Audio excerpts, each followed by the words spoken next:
అందరికి నమస్కారం. ప్రైజ్ అలాడ్. యథార్థవాది టీవీ ఛానల్కి స్వాగతం. రండి, ప్రతి శనివారం వలె ఈ శనివారం కూడా క్షీరసాగర మదనం కార్యక్రమం ద్వారా సకల ప్రశ్నలకు సమాధానాలు పొందుదాం. మరి ఈ తరంలో దేవుని చేత పంపబడినటువంటి ఈ తరం అపోస్తలులు ప్రవక్త అద్దంకి రంజిత్ ఓఫిర్ గారు మరి ఒక కార్యక్రమంలో మనందరి సందేహాలను నివృత్తి చేస్తారు. మరి సార్కి హృదయపూర్వక స్వాగతాన్ని తెలియజేస్తున్నాను. సార్, ప్రైజ్ అలాడ్. సార్, ముందుగా చెప్పండి సార్, మరి ప్రపంచ దేశాలన్నీ ఇప్పుడు అరబ్ కంట్రీస్ వైపు చూస్తున్నాయి. గడిచిన వారంలో ఖతర్ మీద ఇజ్రాయెల్ దాడి చేసిన కారణాన్ని బట్టి ఖతర్లో దాదాపు 50 ముస్లిం కంట్రీస్ అన్నీ కూడా కలిసి ఒక కూటమిగా ఏర్పడి ఇది కూడా మరొక నాటోగా ఏర్పడుతుంది, నాటో కూటమిగా అని చెప్పేసి ఒక వార్తలు వస్తున్నాయి.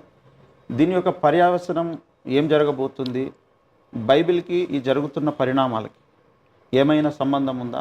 యుగాంతం గ్రంథంలో మీరు దశరాజ్య కూటమి వస్తుంది, భవిష్యత్తులో వన్ వరల్డ్ గవర్నమెంట్ వస్తుందని మీరు చెప్పారు. దానికి ఇదేమైనా ఒక పునాదిగా కానీ లేదా దానికి ఇది ఒక ముంగుర్తుగా కానీ ఏమైనా చూసే అవకాశం ఉందా? 100%. మీరేమంటారు? దీని పర్యవసానము ఏంటంటే యెహెజ్కేలు 38వ అధ్యాయంలో చెప్పబడిన యుద్ధానికి ఇదంతా కూడా సిద్ధపాటు. ఓకే. యెహెజ్కేలు 38వ అధ్యాయంలో దేవుడు స్పష్టంగా తన భవిష్యత్తు ప్రణాళికను ఆయన ప్రకటించినాడు. ఇజ్రాయెల్ మీదకి యుద్ధానికి వచ్చేది ఒక రష్యా మాత్రమే కాదు. మరి 5వ వచనం, నీతో కూడిన పారసీక దేశం వారిని, కూషీయులను, పూతు వారందరినీ, డాళ్లను, శిరస్త్రాణములను ధరించు వారినందరినీ నేను బయలుదేరదీసేదను. ఇంకా అనేక మంది వస్తారు. మరి 15వ వచనం, ఉత్తర దిక్కున దూరమున ఉన్న నీ స్థలములలో నుండి నీవును నీతో కూడా జనములు అనేకములను గుర్రములెక్కి బహు విస్తారమైన సైన్యముగా కూడి వచ్చి మేఘము భూమిని కమ్మినట్టు ఇశ్రాయేలీయులకు నా జనుల మీద పడెదరు. అనేక జనములు అన్నాడు. అనేక జనములు అంటే అందరి పేర్లు రాయలేదు, ఒక 4-5 పేర్లు రాశాడు. నీవును నీతో కూడిన జనములు అనేకము. మహాసైన్యమట. 4వ వచనం చివరన సార్, ఖడ్గములు చేతబట్టుకొని వారందరినీ మహాసైన్యముగా బయలుదేరదీసేదను అని చెబుతూ ఉన్నాడు. సార్, కాబట్టి ఇస్రాయేల్కు వ్యతిరేకంగా మధ్యప్రాచ్యములోను, ఇటు తూర్పు ఆసియా, ఉత్తర ఆసియా, ఈ దేశాలన్నీ కూడా మధ్యప్రాచ్య దేశాలు. సార్, అంటే mostly they are all Arab countries, Arab nation. అక్కడంతా కూడా Iraq, Iran, sir, and Saudi, ఇంకా లిబియా, సార్, ఇంకా అక్కడున్న అన్నీ కూడా Muslim countries and Arab countries largely. వాళ్ళందరూ కూడా రష్యా యొక్క నాయకత్వంలో ఒక్కటైపోతారు. సార్, అది జరగడానికి ఇప్పుడు సన్నద్ధులు కావడానికి సన్నాహాలు, సిద్ధపాటు జరుగుతూ ఉన్నది. పొల్లు పోకుండా యుగాంతం గ్రంథంలో దేవుడు నా చేత రచింపజేసినవన్నీ జరిగి తీరుతాయి. ఇప్పటిదాకా యుగాంతం చదవని వాళ్ళు ఎవరైనా ఉంటే యుగాంతం అనే గ్రంథాన్ని చదవండి. చదివి రోజు న్యూస్ పేపర్ చూస్తూ ఉండండి. పొల్లు పోకుండా అన్నీ జరిగి తీరుతాయి అంతే. ఇప్పుడు దశరాజ్య కూటమి ఇప్పుడు కాదు. ఈ అనేక జనాలు, మీరు 50 కంట్రీస్ ఏదో అన్నారు, వాళ్ళందరూ కలిసి రష్యా యొక్క నాయకత్వంలో ఇంకా జర్మనీ కూడా కలుస్తుంది. Okay. Germany, Iran, Iraq, Syria, Libya, వీళ్ళందరూ కలుస్తారు. అందరు మొత్తం అరబ్ కంట్రీస్ అందరూ కలిసి. అందుకే నీతో కూడిన జనములు అనేకము అని అన్నాడు. మహాసైన్యంగా మేఘం వచ్చి కమ్మినట్టు ఉంటుందంట. కోట్ల సైన్యం వస్తారు ఇజ్రాయెల్ మీదకి. ఓకే. ఇజ్రాయెల్ జనాభా 1.5 కోటి. వీళ్ళందరూ కలిసి ఒక 10-20 కోట్ల మంది వస్తారు. దేశ జనాభా కంటే 10 రెట్లు ఉన్న సైన్యం వచ్చి పడతారు. అప్పుడు దేవుడే దిగి వచ్చి ఇశ్రాయేలు పక్షంగా యుద్ధం చేస్తాడు. ఇది జరగనున్న చరిత్ర. ఎవరైనా నమ్మని, ఎవరైనా నవ్వని. ఇప్పుడు ఎవరైతే ఈ ప్రవచనాన్ని విని నవ్వుతున్నారో వాళ్ళని చూసి రేపు మనం నవ్వుతాం. ఓకే, చూడరా బేవకూఫ్, అప్పుడు నవ్వావు కదా, ఇప్పుడు ఏం జరిగింది, బైబిలే కరెక్ట్, బైబిలే సత్యదేవుని సత్యవాక్కు అని అప్పుడు మనం నవ్వుతాం.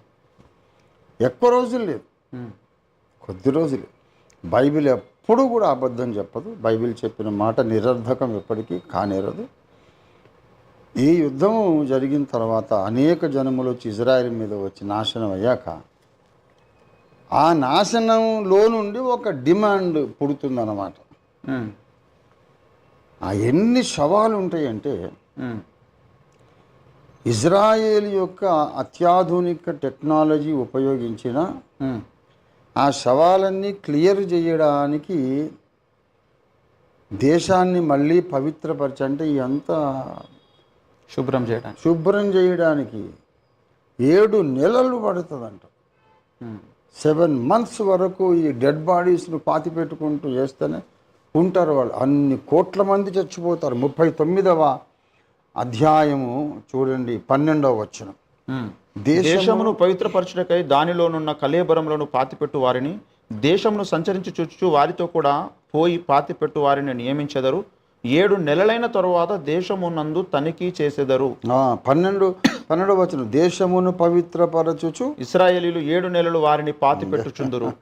ఇదే పని వాళ్ళ మీదకి వచ్చి చచ్చిపోయినటువంటి శత్రు దేశాల సైనికుల శవాలను పాతి పెడుతూ దేశాన్ని క్లీనప్ చేయడానికి 7 months పడుతుంది. వాళ్ళ దగ్గర మంచి అత్యాధునిక టెక్నాలజీ ఉన్నది, మనకు తెలుసు కదా. మరి వాళ్ళను క్రిమేషన్ చేసినా, దహించినా, చేసినా, బూడిద చేసినా, లేకపోతే పాతి పెట్టినా, మరి ఎంత గొయ్యలు దువ్వడానికి, పూడ్చడానికి ఎటువంటి మెషినరీ ఉపయోగించిన 7 నెలలు రాత్రి మగళ్ళు కష్టపడితే తప్ప ఇశ్రాయేల్ దేశం శుభ్రం కాదు. అంతమంది కోట్ల మంది సైనికులు చచ్చిపోతారు. ఆ విధ్వంసంలో నుండి ప్రపంచ ప్రజలు ఒక నినాదం లేవదీస్తారు. యుద్ధం అంటే ఇంత భయంకరంగా ఉంటుందా? ఇంత భయంకరమైన వినాశనము, ఇన్ని కోట్ల శవాలు, ఆ ప్రతి సైనికుడి వెనుక ఒక భార్య, కొందరు పిల్లలు, ఎంత వేదన! ఎన్ని ఇళ్లల్లో మరణ ఘోష వినబడుతూ ఉన్నది. ఎందుకు? అరే మరి ఇజ్రాయేలీలు అంటారు, మేమేం చేయాలి సార్, వాళ్ళు వచ్చి మా మీద పడ్డారా, మేము పోయి వాళ్ళని కొట్టామా? మా దేవుడు యుద్ధం చేశాడు. మా అంతటా మేము మా ఇంట్లో మేము కూర్చొని ఉంటే వాడు వచ్చాడు, ప్రార్థన చేసాం, మా దేవుడు దిగొచ్చాడు, వాళ్ళని చంపాడు. ఎవరు తప్పు? దేవుని తప్ప? అంటే ఏదైనా ఎవరి తప్పైనా సరే, తప్పెవరిది అన్నది ఇప్పుడు చర్చనీయాంశం కాదు. ఇలాంటి వినాశనం, ఇలాంటి మరణఘోష ఇంకెప్పుడు ఈ లోకానికి రాకూడదు. ఇన్ని కోట్ల మంది చచ్చేటటువంటి ఈ యుద్ధకాండ ఎప్పటికీ జరగకూడదు. యుద్ధము లేని ప్రపంచాన్ని నిర్మించి మాకు ఇవ్వండి. Give us a war-free world, a world where there is no war at all. ఎవడు ఎవరి మీద కత్తి లేపడు, యుద్ధం చేయడు. అలాంటి ప్రపంచం నిర్మించండి మహానాయకులారా, రాజకీయ నాయకులారా అని అడుగుతారు ప్రపంచ ప్రజలందరూ. దీనిని ముందే చూశాడు సర్ ఆల్బర్ట్ ఐన్స్టీన్. ఈ విజన్ ఆయనకు ముందే ఉన్నది. ఆయన జనరల్ థియరీ ఆఫ్ రిలేటివిటీ కనిపెట్టిన తర్వాత ఈ శాస్త్రీయ సిద్ధాంతం యుద్ధోన్మాదుల చేతిలో పడితే విధ్వంసకరమైన ఆయుధాలు తయారు చేస్తారు, భూలోకమే బూడిద కుప్ప అయిపోతుంది. యుద్ధం అనేది తథ్యము. అప్పుడు ఎవడైనా పిచ్చోడు ఒకడు ఆటం బాంబు వేస్తే మొత్తం భూప్రపంచమే బూడిదైపోతుంది. నాకు నోబెల్ బహుమతి ఇచ్చారు కానీ నేను తగను, మానవుడు తన్ను తానే నాశనం చేసుకునే ఒక శాస్త్రీయ సిద్ధాంతాన్ని కనిపెట్టాను నేను. కనుక దీన్ని ఆపాలి, ఈ యుద్ధాన్ని విధ్వంసాన్ని ఆపాలని అప్పటి నుండి నోబెల్ బహుమతి వచ్చినప్పటి నుండి సర్ ఆల్బర్ట్ ఐన్స్టీన్ గారు, ఆయనకు ఒక రాజకీయ ఫిలాసఫీ కూడా ఉన్నది. Is not only a scientist, a political philosophy కూడా ఆయనకున్నది. ఆయన ప్రాపగేషన్ మొదలుపెట్టాడు. ఏంటంటే యుద్ధము లేని ప్రపంచం ఉండాలి, యుద్ధానికి పాసిబిలిటీ కూడా ఉండొద్దు, యుద్ధానికి ఒక అవకాశమే ఉండదు. అలాంటి ప్రపంచం ఉండాలంటే ప్రపంచం అంతా ఒకటే గవర్నమెంట్ ఉండాలి. యుద్ధం ఎప్పుడు జరుగుతుంది? 2 గవర్నమెంట్లు ఉంటాయి కదా. అవును. ఒకటే గవర్నమెంట్ ఉంటే వీడు ఎవరి మీద వేస్తాడు బాంబు? నా వాడి మీద వాడు వేసుకోవాలి. అదొక్కటే మార్గము. లోకానికి, ప్రపంచానికి శాంతి, క్షేమం ఉండాలంటే మొత్తం వరల్డ్ అంతా ఒకటే గవర్నమెంట్ ఉండాలా అని ఆల్బర్ట్ ఐన్స్టీన్ గారు ప్రతిపాదించిన ఆనాటి రాజకీయ సిద్ధాంతం ఇప్పుడు మళ్ళా ఈ గోగు మాగు ఇజ్రాయెల్ మీద దండెత్తిన తర్వాత మళ్ళా బలం పుంజుకుంటుంది. ఒక్క దేశమే ప్రపంచమంతా ఏలాలంటే అంతగా శక్తి సామర్థ్యాలు ఉన్న దేశం ఏ ఒక్కటి లేదు. అమెరికాకు చేత కాదు, రష్యాకు చేత కాదు, జర్మనీకి చేత కాదు, అగ్రరాజ్యములన్నీ కూడా కుదేలైపోయి కూలబడి ఉంటాయి. ఎవరికి అంత సత్తా లేదు. అందుకని 10 రాజ్యాలు కలిసి దశరాజ్య కూటమి, అది కూడా బైబిల్లో ఉన్నటువంటి స్పష్టమైన ప్రవచనం. పూసగుచ్చినట్టు ఎప్పుడెప్పుడు దేని తర్వాత ఏది జరుగుతుందో నేను మోకరించి నేను ప్రభు సన్నిధిలో ఆ బుక్ రాశాను, యుగాంతం అనే గ్రంథం.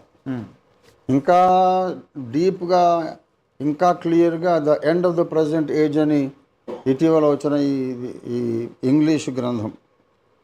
ఇంగ్లీష్ వచ్చిన వాళ్ళు లేటెస్ట్గా వచ్చిన ఇంగ్లీష్ వర్షన్ చదవండి. ఇంగ్లీష్ రానోళ్ళు యుగాంతం అనే గ్రంథం చదవండి. దానికి దీనికి 40 సంవత్సరాల తేడా ఉందంటే కాల వ్యవధి మధ్యలో ఉంది. దీనికి యుగాంతం కంటే కూడా అడ్వాన్స్డ్ ఇన్ఫర్మేషన్ చాలా ఇచ్చాను ఇందులో, the end of the present ఏజ్లో. ఇది పబ్లిష్డ్ బై మన గ్జులాన్ ప్రింటర్స్ ఆఫ్ అమెరికా. వాళ్ళే దీన్నంతా ఎడిటింగ్ చేసి చాలా సంతోషపడ్డారు, సర్టిఫై చేశారు. గ్జులాన్ పబ్లికేషన్స్, అమెరికాలో ఉన్నటువంటి గ్జులాన్ ప్రింటర్స్ పబ్లిషర్స్ ద్వారా ఇది ఎడిట్ చేయబడి దీంట్లోని లాంగ్వేజ్, ప్రజెంటేషన్ అంతా కూడా సర్టిఫై చేయబడి ప్రింట్ చేయబడింది. మొన్న ఢిల్లీలో ఇంగ్లీష్ బుక్ను మేము రిలీజ్ చేశాము. ఇంగ్లీష్ రాదనుకున్న వాళ్ళు యుగాంతం అనేది తెలుగు బుక్ చదవండి. పూసగుచ్చినట్టుగా ఏ సంఘటన తర్వాత ఏం జరుగుతుంది అనేదాన్ని దేవుడు నా చేత రాయించాడు. నా చేత రాయించడం ఏముంది, నాకంటే ముందు దానియేలు చేత రాయించాడు, యెహెజ్కేలు చేత రాయించాడు, జకర్యా చేత, యోవేలు చేత, అపోస్తలులైన పౌలు చేత దేవుడు బైబిల్లో రాయించిన విషయాలు ఏర్చి కూర్చి అన్నీ ఒక దగ్గర నేను పేర్చి రాశాను. ఆ భక్తులు రాసినవన్నీ అందరికీ అందుబాటులో ఒక చోట సమకూర్చి క్లియర్గా రాశానన్నమాట. అది చదివిన వాళ్ళు ధన్యులు. ఇక చదవకపోయినా కూడా ఇందులో రాయబడ్డ విషయాలైతే జరుగుతున్నాయి, అవే ఇప్పుడు జరిగే మధ్యప్రాచ్యం. అది విషయం. Okay sir. అంటే ఇప్పుడు ఉన్నటువంటి ఈ దేశాలన్నీ ఐక్యమై ఇజ్రాయెల్ను ఉంచము, లేపేస్తాం, నాశనం చేస్తాం అన్న విధంగా నోబడీ క్యాన్ డూ దట్. మాట్లాడుతున్నారు. భూమి ఆకాశముల సృష్టికర్త ఏ దేవుడైతే సూర్యుడిని చేశాడో, చంద్రుడిని చేశాడో, నక్షత్రాలను చేశాడో, భూమిని చేశాడో, పంచభూతాలను చేశాడో, ఏ దేవుడైతే నేల మట్టితో మొట్టమొదటి మానవుడిని సృష్టించాడో ఆ దేవుడు చెప్పాడు, ఇశ్రాయేలీయులు నా ప్రజలు. Anybody how dare they say we will wipe off Israel అంటే వీళ్ళు దేవుణ్ణే సవాలు చేస్తున్నారు అన్నమాట. ఆ 50 దేశాలు కాదు, ఉమ్. మొత్తం 210 దేశాలు కలిసి వచ్చినా ఇజ్రాయేల్ వాళ్ళు ఏం చేయలేరు. ఎందుకంటే ఇజ్రాయేలీయులు దేవుడు ఎన్నుకున్న ప్రజలు, వాళ్ళకు దేవుని వాగ్దానాలు ఉన్నాయి. మనం చూడబోతున్నాం ఈ యుద్ధాలన్నీ అందుకే జరుగుతాయి. ఓకే. ఇజ్రాయెల్ జనాభా 1.5 అంటే హైదరాబాద్ జనాభా ఇజ్రాయెల్ జనాభా దాదాపు సమానం, ఆల్మోస్ట్ ఈక్వల్.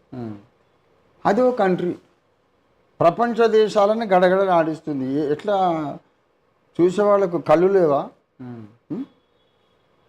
ఇజ్రాయెల్ అనేది స్పెషల్ కంట్రీ. దేవుడు లోక రక్షకుడు పుట్టడానికి దేవుడు ఏర్పాటు చేసిన ఒక వేదిక. లోకరక్షకుడు యజ్ఞం కావడానికి దేవుడు కట్టిన యజ్ఞవేదిక, బలిపీఠము ఇశ్రాయేలు. కాబట్టి దేవుని వాగ్దానాలు వాళ్ళకు ఉన్నాయి. వీళ్ళు ఎవరు ఎంత చేసినా దేవుడితో వాళ్ళు ఏమి పోరాడి గెలవలేరు. దేవుని యుద్ధం వేరుగా ఉంటుంది. ఐగుప్తీయులతో దేవుడు యుద్ధం చేశాడు కదా. అవును. వాళ్ళు ఎర్ర సముద్రం దాటేటప్పుడు తెగుళ్ళు ఒకటి, ఇజ్రాయేలును మళ్ళీ తరిమి పట్టుకొని వెనక్కి తెచ్చుకుందామని ఫరో అతని సైన్యాలు మంచి మంచి ఇనుపరాధాలు వెంటబడితే దేవుడు ఎర్ర సముద్రం చీల్చాడు, వీళ్ళనేమో అటు పంపించేశాడు. ఐగుప్తీయులకు ఇశ్రాయేలుకు మధ్యలో దేవుడు అగ్నిమేఘమైన స్తంభములో ఉన్నాడు. దేవుడు అటు చూశాడంట, ఐగుప్తీయుల రథచక్రములు ఊడిపడెను గనుక వారు కష్టపడి తోలుచుండిరి. ఇదిగో వారి దేవుడు వారి పక్షంగా మనతో యుద్ధం చేస్తున్నాడని చెప్పుకున్నారట. దేవుడు దిగొచ్చి ఒక బల్లెం పట్టుకొని కత్తి పట్టుకొని ఒక డొక్కలో పొడిచి చంపాల్సినంత కర్మ ఆయనకు లేదు, ఒక చూపే. అటు చూశాడంటే దేవుడు రథచక్రాలు ఊడిపడేయట. అట్లా దేవుడు దిగొస్తే ఆయన కథ మొత్తం మార్చగలడని ఈ మధ్య ఒక పాట వచ్చింది, చక్కని పాట. ఆయన అట్లా చూస్తే చాలు, బాంబులు బేలవు, తుపాకులు బేలవు. దేవుడు దిగొచ్చినప్పుడు తెలుస్తుంది ఇశ్రాయేల్ దేవుడే సర్వ విశ్వానికి బ్రహ్మాండానికి దేవుడని. లోకము గ్రహించడం కొరకే దేవుడు ఈ యుద్ధాలన్నీ రప్పిస్తాడనమాట. లేకుంటే ఎవడికాడే నేనే మునగాడిని, మా దగ్గర ఇన్ని యుగాలు ఉన్నాయి, మహాయుగాలు ఉన్నాయి, మేము ఎన్నోళ్ళు ఉన్నాం, మీది 2000 ఏళ్ళు అని పిచ్చివాగుడు బాగుతూ ఉంటారు. ఈ యుద్ధాలలో దేవుడే దిగి వచ్చి ఇశ్రాయేలు పక్షంగా యుద్ధం చేసినప్పుడు అరే యుగం లేదు గిగం లేదురా, ఆయనే నిజమైన దేవుడు అని వీళ్ళందరూ చెప్తారు. ఆ ఎఫెక్ట్ కొరకే దేవుడు ఈ యుద్ధాలన్నీ రప్పిస్తాడు. ఓకే. ఎంతసేపు ఎవరు విమర్శించినా ఇంకా కొన్నాళ్లే అన్ని దేశాల ప్రజలు ఒప్పుకుంటారు యెహోవాయే దేవుడు. ఇక్కడ చూడండి ఒక మాట ఉంది, యెహెజ్కేలు గ్రంథం 38వ అధ్యాయము 23. ఓకే. నేను యెహోవానై ఉన్నానని అన్యజనులు అనేకులు తెలుసుకొనున్నట్లు నేను ఘనత వహించి నన్ను పరిశుద్ధపరచుకొని వారి ఎదుట నన్ను తెలియపరచుకున్నాను. అది that is the purpose of these wars. Okay. 16th verse కూడా మేఘపు భూమిని కమ్మినట్లు ఇశ్రాయేలుయులకు నా జనుల మీద పడెదరు.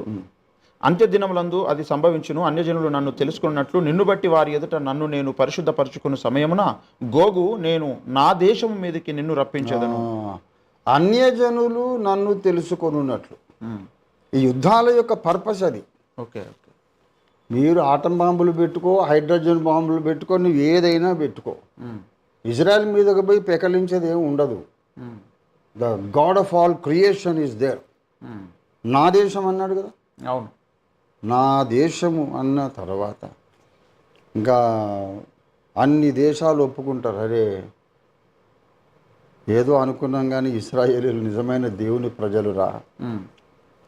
దేవుడు దిగి వచ్చి తన ప్రజల పక్షంగా మిగతా దేశాలతో యుద్ధం చేయడం ప్రపంచ చరిత్రలో ఇదే మేము చూస్తున్నాం. ఇజ్రాయేల్ దేవుడే దేవుడు అని అన్యజనులందరూ తెలుసుకుంటారు. తెలుసుకోవడానికే ఇది జరుగుతుంది. So we're living in exciting times. చాలా అద్భుతమైన దినాల్లో మనం జీవిస్తున్నాం. ఈ సంగతులు చూడబోతున్న ప్రజలు ధన్యులు. దేవుడు లేడనే వాళ్ళు కూడా ఒప్పుకుంటారు, అరే ఇదేంటి సార్ ఇట్లా జరిగింది, ఈ హెచ్కేఎల్ 38లో ఉన్నది యథాతథంగా జరిగింది ఏంటిది, ఇదేంటో కొంచెం ఆలోచించదగ్గ విషయమని నాస్తికులు కూడా ఒప్పుకుంటారు. అలా చేస్తాడు దేవుడు. Right. Okay okay sir. Sir ఇప్పుడు మీరు ఎంతసేపు అంటే ఈ గ్రంథాలు చదవండి అని చెప్తున్నారు. చాలామందికి అవును ఇప్పుడు ఈ సమాచారం తెలుసుకోకపోతే మాకున్న నష్టం ఏంటి అనుకునే వాళ్ళు కూడా ఉన్నారు. ఏం నష్టం ఉంటుంది సార్ ఇది తెలుసుకోకపోతే ఏం నష్టం ఉంటుందంటే, మనిషికి తలకాయది ఒకటి ఉంది కదా, ఏదో ఒక దాన్ని అయితే నమ్మాలి. విన్నారా? చాలా విలువైన ప్రశ్న అడిగారు మీరు. చాలా విలువైన ప్రశ్న. Thank you for asking this question. తలకాయ అనేది ఉన్నప్పుడు దేన్ని నమ్మకుండా ఉండలేడు, ఏదో ఒక దాన్ని అయితే నమ్మాలి. ఇప్పుడు సత్యము అనే దాన్ని అది నాకెందుకు అన్నాడంటే, ఇంకా దేన్నో నమ్ముతాడు. అది సత్యము కాకుండా అసత్యము అయి ఉన్నట్లయితే దేవుడు వారి మీదికి ఒక శిక్షను పంపిస్తాడు. అది విషయం. 2వ తెస్సలోనిక పత్రిక 2వ అధ్యాయము 11-12 వచనాలు. ఇందుచేత సత్యమును నమ్మక దుర్నీతి యందు అభిలాష గల వారందరూ శిక్షావిధి పొందుటకై అబద్ధమును నమ్మునట్లు మోసము చేయు శక్తిని దేవుడు వారికి పంపుచున్నాడు. దేవుడే పంపుచున్నాడు. ఏం శక్తిని? మోసము చేసే శక్తిని. మోసం చేసే శక్తిని దేవుడే పంపినప్పుడు మోసపోకుండా ఎవడు ఉండగలడు? మోసపోతారు, తప్పకుండా మోసపోతారు. ఎందుకు పంపుతున్నాడు? ఒరే, మీరు సత్యమును నమ్మాలనే ఆశ మీకు లేదు కాబట్టి మీరు అబద్ధాన్నే నమ్మండి పొండిరా అని దేవుడు ఒక శక్తిని పంపిస్తున్నాడు. వాళ్ళు నమ్మే అబద్ధము పేరే అబద్ధ క్రీస్తు. ఓకే. యేసు ప్రభు వారు ఐఎమ్ ద ట్రూత్ అన్నాడు కదా. అవును, నేనే సత్యమును అంటే అబద్ధ క్రీస్తు వస్తాడు. వాడేమో అబద్ధం అనమాట. యేసు ప్రభు వారు మూర్తి భవించిన సత్యము, ప్రపంచ నియంత్రము, రాబోయే సాతాను కుమారుడు మూర్తి భవించిన అసత్యం. వీళ్ళందరూ 666 ముద్ర వేసుకొని సాతానుతో నిబంధన చేసుకొని వీళ్ళందరూ కూడా నరక పాత్రులు అయిపోతారు. ఎవడైతే సత్యము కొరకు వెదికి నమ్మలేదో, సత్య విషయమై ప్రేమను అవలంబింపకపోయిది అట. 2:9 చూడండి. నశించుచున్నవారు తాము రక్షింపబడుటకై సత్య విషయమైన ప్రేమ అవలంబింపకపోయిరి గనుక వాని రాక అబద్ధ విషయమైన సమస్త బలముతోనూ నానా విధమైన సూచక క్రియలతోనూ మహత్కార్యములతోనూ దుర్నీతిని పుట్టించు సమస్త మోసముతోనూ నశించుచున్న వారిలో సాతాను కనుపరచు బలమును అనుసరించి ఉండును. ఇప్పుడు నాకెందుకు అది ఎందుకు చదవాలంటున్నారు? నేను చెప్తున్నాను. పెద్ద పెద్ద మహాభక్తులు, క్రైస్తవ సంఘ నాయకులు, పేరెన్నికగా అన్నటువంటి మహానుభావులు 2వ రాకడ గురించి ఒక మాట చెప్పారు. మహాశ్రమల కాలం వస్తోంది.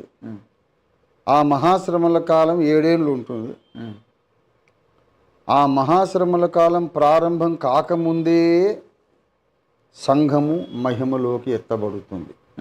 సంఘము భూమి మీద ఉండదు. సంఘం భూమి మీద నుంచి ఎత్తబడిన తర్వాతనే వాడు వస్తాడు. అబద్ధ క్రీస్తు వచ్చి 7 ఏళ్ళు ఈ లోకాన్ని శ్రమ పెడతాడు అని పెద్దలందరూ చెప్పారు. మరి ఇప్పుడు రంజిత్ తోఫీర్ గారేమో అట్లా కాదు బాబు, పరిశుద్ధులందరూ వెళ్ళిపోతే అబద్ధ క్రీస్తు వచ్చి కష్టపెట్టేది ఎవరిని? వాని సొంత భక్తుల్నే కష్టపెడతాడా? అలా పెట్టొద్దు కదా. అది కామన్ సెన్స్కి విరుద్ధం కదా. వాడు కష్టపెడతాడు ఎవరిని అంటే నిజమైన భక్తులను. నెబుకద్నెజరు అగ్నిగుండంలో ఎవరిని వేశారు? నిజమైన దేవుని భక్తులను. దానియేలు సింహాల గుహలో వేయబడ్డాడు, వేరే వాళ్ళు కాదుగా. గనక శ్రమ పెట్టబడేదల్లా నిజమైన భక్తులే. కనుక సంఘము శ్రమలకు ముందు ఎత్తబడేదే ఉండదు. శ్రమల కాలములో జయించిన వాళ్ళనే దేవుడు ఎత్తబడే సంఘముగా సిద్ధపరిచి వధువు సంఘంగా తీసుకెళ్తాడు అంటే ఓఫీర్ గారు చెప్తున్నారు. ఇప్పుడు దేవదాస్ అయ్య గారు, పిఎం సామ్యుల్ అయ్య గారు, భక్త్ సింగ్ అయ్య గారు, పెద్ద పెద్ద ప్రపంచ ప్రఖ్యాతిగాంచిన భక్తులందరూ ప్రీ ట్రిబ్యులేషన్ ర్యాప్చర్ సంగతి చెప్పారు. ట్రిబులేషన్ వచ్చేదే మన కొరకయ్యా బాబు. ప్రీ ట్రిబులేషన్ ర్యాప్చర్ ఏంటి? అది వచ్చేదే భూమి మీద మన కొరకు, మనల్ని పరీక్షించడానికి అని నేను ఒకరిని చెప్తున్నా. అది మరి అది నిజమో ఇది నిజమో చూడాలనే క్యూరియాసిటీ ఉండాలి కదా. క్యూరియాసిటీ లేకపోవడమే దేవుని దృష్టిలో క్షమించరాని పాపం. అందరూ ఒకటి చెప్పినప్పుడు, ఒక్కడు ఇంకొకటి వేరేగా చెప్పినప్పుడు ఒక్కసారి అయితే చూద్దాము ఏది వాక్యానుసారం అని క్యూరియాసిటీ, కుతూహలం ఎందుకు లేదు? ఏదైనా నిజంగాని నాకు అక్కర్లేదు అని అంటే, సత్యము అనేది ఒకటి ఉన్నప్పుడు మిగతావన్నీ అసత్యాలు. అసత్యమును నమ్మడానికి వాళ్ళు వెనకాడడం లేదు. అసత్యమే నమ్ముతాము, నష్టమే ఉంది అనుకుంటున్నారు. ఈ 2:13 చెప్తారు 2వ తెస్సలోనికలో, సత్యము నమ్ముట వలన రక్షణ పొందుటకు దేవుడు మనల్ని ఆది నుండి ఏర్పాటు చేసుకున్నాడు. కనుక అరే ఆయనొకలాగా ఈయనొకలాగా చెప్పాడు. Let me see for myself in the holy Bible. 2 books చదువుదాం, బైబిల్ దేనికి అంగీకరిస్తుంది అనేది చూద్దాం అనే ఒక కుతూహలం ఎవరికి లేదో వాడిలో సత్య విషయమైన ప్రేమ లేదు, సత్యాసక్తి లేదు. కనుక అది దేవునికి చాలా గాయము కలిగించేటటువంటి నిర్లక్ష్య వైఖరి. వాళ్ళ మీద దేవుడు కోపాన్ని ప్రదర్శిస్తాడట. సత్యమును నమ్మని వాళ్ళట అబద్ధమే నమ్మండి రా మీరు అని మోసము చేసే శక్తిని దేవుడు శిక్షా విధి పొందినట్లు. ఓకే సరే, ఇప్పుడు అబద్ధమును నమ్మున్నట్లు మోసం చేసే శక్తిని దేవుడు అప్పుడు క్రీస్తు వచ్చినప్పుడు, క్రీస్తు విరోధి వచ్చినప్పుడు పంపిస్తాడు అని అనుకుంటే, ఆల్రెడీ అప్పుడున్న భక్తులకు అది వర్తిస్తుందేమో కానీ ఇప్పుడు కొంతమంది బ్రతికి చనిపోతున్నటువంటి వారికి కూడా అలా మోసపోయేటువంటి శక్తిని దేవుడు పంపడా? ఇప్పుడు పైకి వెళ్ళి వాళ్ళు నిలబడ్డా కూడా వీళ్ళు సత్య సంబంధులుగా మాత్రం నిలబడలేరు కదా. దేవుని ముందుకు పోయిన తర్వాత మీరు సంఘము దేనికి స్తంభం అన్నాడు దేవుడు? 1 తిమోతి 3:15లో 1 తిమోతి 3:15లో ఆ సంఘము సత్యమునకు స్తంభమును ఆధారము. అబద్ధ క్రీస్తు కాలం రాకముందే చచ్చిపోయారు. పైకి పోయినాక వీళ్ళ మీద లేబుల్ ఏముండదంటే వీడు అబద్ధమునకు స్తంభము, వీడు కానుకలు ఇచ్చి ప్రార్థనలు చేసి మారల్ సపోర్ట్ ఇచ్చి పోయి వాటి ముందు కూర్చొని ఒక అబద్ధ బోధను బలపరిచాడు అనే రికార్డుతో దేవుని ముందుకు పోతాడు. దానికి తగిన దండన ఉంటుంది నిత్యత్వం అంతా. ఓకే, కనుక నాకు అబ్సల్యూట్ ట్రూత్ కావాలి, ఏమాత్రం అబద్ధం నా నోట్లో ఉండకూడదు అన్నవాడే, ఆ నిష్ఠ కలిగిన వాడే సియోను కొండ మీదకి వెళ్తాడు. ఇది మనం ప్రకటన 14వ అధ్యాయంలో చూస్తున్నటువంటి విషయం. ప్రకటన 14:4-5 వచనాలు. వీరు స్త్రీ సాంగత్యమున అపవిత్రులు కాని వారును, స్త్రీ సాంగత్యము ఎరుగని వారునై ఉండి గొర్రె పిల్ల ఎక్కడికి పోవునో అక్కడికి ఎల్లా ఆయనను వెంబడింతురు. వీరు దేవుని కొరకును గొర్రె పిల్ల కొరకును ప్రథమ ఫలముగా ఉండుటకై మనుషులలో నుండి కొనిపోబడిన వారు. వీరి నోట ఏ అబద్ధమును కనబడలేదు, వీరు అనింద్యులు. వీరి నోట ఏ అబద్ధమును కనబడలేదు. వాళ్ళే సియోను కొండ మీద ఉంటారు. ఈ భూమి మీద సకల డినామినేషన్లలోని క్రైస్తవులు తమ నోటిని తామే పరీక్షించుకోవాలి. నేను చేసే బోధలో నా నోట్లో ఏదైనా ఒక అబద్ధం ఉందా?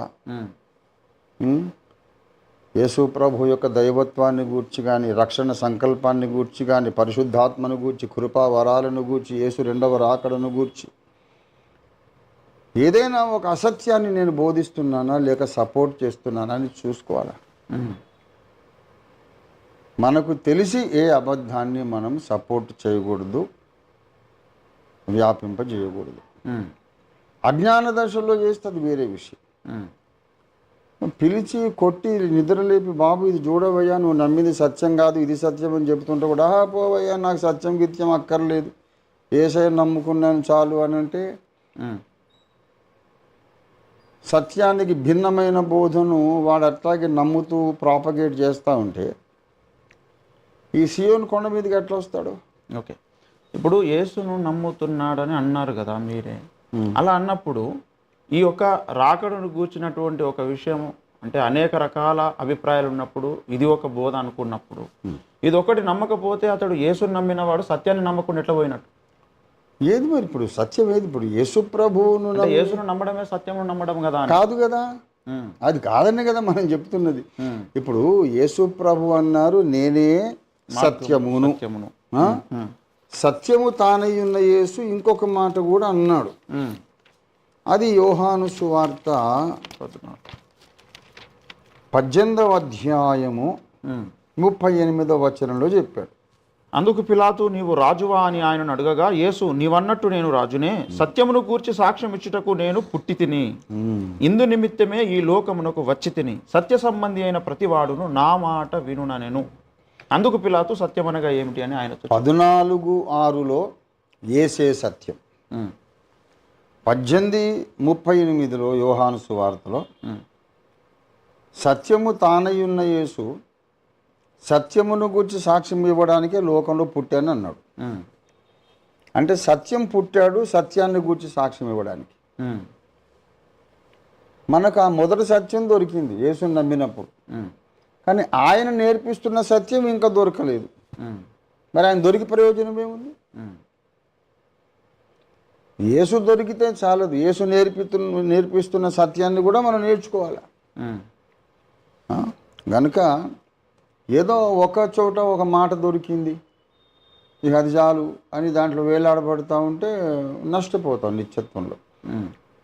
వాక్యములో ఒక ముక్క సత్యం కాదు, వాక్య సారాంశమే సత్యము అని పాయింట్ లేవదీసి పోరాడి 1/2 శతాబ్దంగా పోరాడుతున్నటువంటి సంస్థ ఓఫీర్ మినిస్ట్రీస్. వాక్యంలో ఆ మూల ఒక మాట ఈ మూల ఒక మాట ఎవరికి నచ్చిందో వాడు తీసుకోవడం కాదు, 66 గ్రంథాల సారాంశం తీసుకొని దాన్ని నమ్మాలి. అది సత్యం అవుతుంది, అది సత్యం. అది 119వ కీర్తన 160వ వచనములో రాయబడింది. నీ వాక్య సారాంశమే సత్యం. The sum total, the gist of your word is the truth. ఆ మూలకు ఈ మూలకు ఏదో ఒకటి మనకు నచ్చింది అండర్లైన్ చేసుకుని దాని మీద డినామినేషన్ కట్టేస్తే అది సత్యం కాదు. అది విషయం. Okay sir. మరి అందరూ కూడా ఎవరైనా ఆసక్తి పరులు, సత్యాన్వేషకులు, నేను సత్యమే తెలుసుకోవాలి, సత్యమే నమ్మాలి అనే ఆరాటము ఉబలాటము ఉంటే వారు మాత్రమే ఈ గ్రంథాన్ని మీరు ఓఫీర్ పబ్లికేషన్లో ఉంది, చదవచ్చు. The end of the present age అని ఇంగ్లీష్ వర్షన్ కూడా ఉంది. ఎవరైనా సత్యాసక్తి పరులు ఉంటే వాళ్ళకి ఇది మీరు పరిచయం చేయండి, మీరు కొనుక్కొని చదవండి. Okay sir, thank you so much sir. My pleasure. ఈ మధ్య మరొక విషయాన్ని బాగా ప్రచారంలోకి తీసుకొస్తున్నారు సార్. అది ఏంటంటే, కొంతమంది వేరే విశ్వాసంలో ఉన్నటువంటి వారు, యేసును మీరు నమ్ముకుంటే నమ్ముకోండి, కానీ మా దేవుడే రక్షిస్తాడు, మా దేవుడినే నమ్మాలి అని చెప్పడం ఎందుకు, మా దేవుడిని నమ్మకపోయినా పర్వాలేదు అని కూడా చెప్పుకునేటువంటి వారు ఉన్నారు. అలా మీరు చెబితే ఏమవుతుంది అని మాట్లాడుతున్నారు. ఇప్పుడు చెప్పినంత మాత్రాన మీకు కుళ్ళు ఏంటిది, మీకు అంత స్పర్ధ ఎందుకు, మీరు నమ్మకండి కూడా. మేము చెప్పేది అదే కదా. మీరు నమ్మి తీరమని మిమ్మల్ని కుర్చీకి కట్టేసి కొట్టి పీక కత్తి పెట్టి ఇప్పుడు మీరు చేస్తున్నట్టు జైరామ్ అనండి మీ పీకకు వస్తామని బెదిరించి అట్లా మేము చేసాం ఎప్పుడైనా? అది వాళ్ళు చేస్తున్నారు. బలవంతంగా గారు వాపసి అనేది మేము ఏదో పిచ్చోన్లాగా బూర పట్టుకొని ఊర్లో అరుచుకుంటూ పోతున్నాము. మమ్మల్ని చూసి నవ్వుకోండి, నమ్మకండి, వదిలేసేయండి. అంత మీరు రియాక్ట్ అవుతున్నారు ఎందుకు? అదంతా తెలివి తక్కువ ప్రశ్న. మేము ప్రచారం చేసుకుంటామండి. మార్కెట్లోకి ఎన్నో నూనెలు వచ్చినాయి, ఎన్నో సబ్బులు వచ్చినాయి. మొదటి నుంచి గేదె పాలు మనకు అలవాటు, తర్వాత హెరిటేజ్ వచ్చింది, ఇంకెన్నెన్నో పాలు రకరకాల ఉత్పత్తులు వచ్చినాయి. అలాగే మొట్టమొదట కొబ్బరి నూనె ఒకటి రాసుకునేవాళ్ళం తలకు, తర్వాత ఆమ్లా అని ఉసిరికాయ నూనె, తర్వాత ఇంకా మందార నూనె, రకరకాల నూనెలు వచ్చినాయి. మా నూనె పెట్టి ఇప్పుడు కొత్త ఆదివాసీ నూనె వచ్చింది. ఆదివాసీ నూనె పేరిట కూడా చాలా డూప్లికేట్ నూనెలు వచ్చినాయి. వాడిని పట్టుకొని కొడతావా చంపుతామా? వాడేదో ప్రచారం చేసుకుంటున్నాడు, ఇష్టమైతే కొనుక్కోండి లేకపోతే మానేసేయండి. దాని మీద ఇష్యూ ఎందుకు చేస్తున్నారు అంటే సువార్త అనేది హైలీ లాజికల్ అండ్ రీజనబుల్, హేతుబద్ధమైన తర్కబద్ధమైన నిరూపణలతో కూడినటువంటి దైవ సత్యం ఇది. అది వింటే మనిషిని కన్విన్స్ చేస్తుంది, కన్వర్ట్ చేయడం కాదు. ఓకే, కన్విన్స్ చేస్తుంది. కన్విన్సింగ్, అరే ఈ ఆర్గ్యుమెంట్ రైటే కదా అనిపిస్తుంది. అనిపించి ప్రజల్లో విశ్వాసం పుడుతుంది. అందుకు వీళ్ళకు మంట. చెప్పనీయకండిరా, చెప్పకుండా వాళ్ళను భయపెట్టండి, బెదిరించండి, ఎలాగైనా సువార్త ప్రకటనను ఆటంకపరచండి అని వీళ్ళు కంకణం కట్టుకున్నారు మతోన్మాదులు. వీళ్ళు మాత్రం అమెరికాకు పోయి అక్కడ వీధుల్లో డప్పు కొట్టుకొని భజనలు చేసుకొని భగవద్గీత పంచు. అది తప్పు కాదు, అది తప్పు కాదు. మళ్ళీ వేరే దేశాలకు పోయి అక్కడ క్రిస్టియన్ కంట్రీస్లో పోయి వాళ్ళ గుండ్లు కొట్టిస్తే తప్పు కాదు. తప్పు కాదు. వీళ్ళ కల్చర్ని అంతా నేర్పించిన తప్పు కాదు. తప్పు కాదు. ఇక్కడ మనం ఇట్లా యేసు ప్రభు నీ పాపాల కొరకు మరణించి లేచాడని చెప్తే తప్పు. అంటే వాళ్ళు చేస్తేనేమో సంసారం, మనం చేస్తేనేమో వ్యభిచారం. యథార్థత లేదు. సువార్తను వ్యతిరేకించేవాడు ఎవడూ కూడా యథార్థవంతుడు కాడు కాడు కాడు. వాడు ఎప్పుడు డబుల్ స్టాండర్డ్స్లో ఉంటాడు.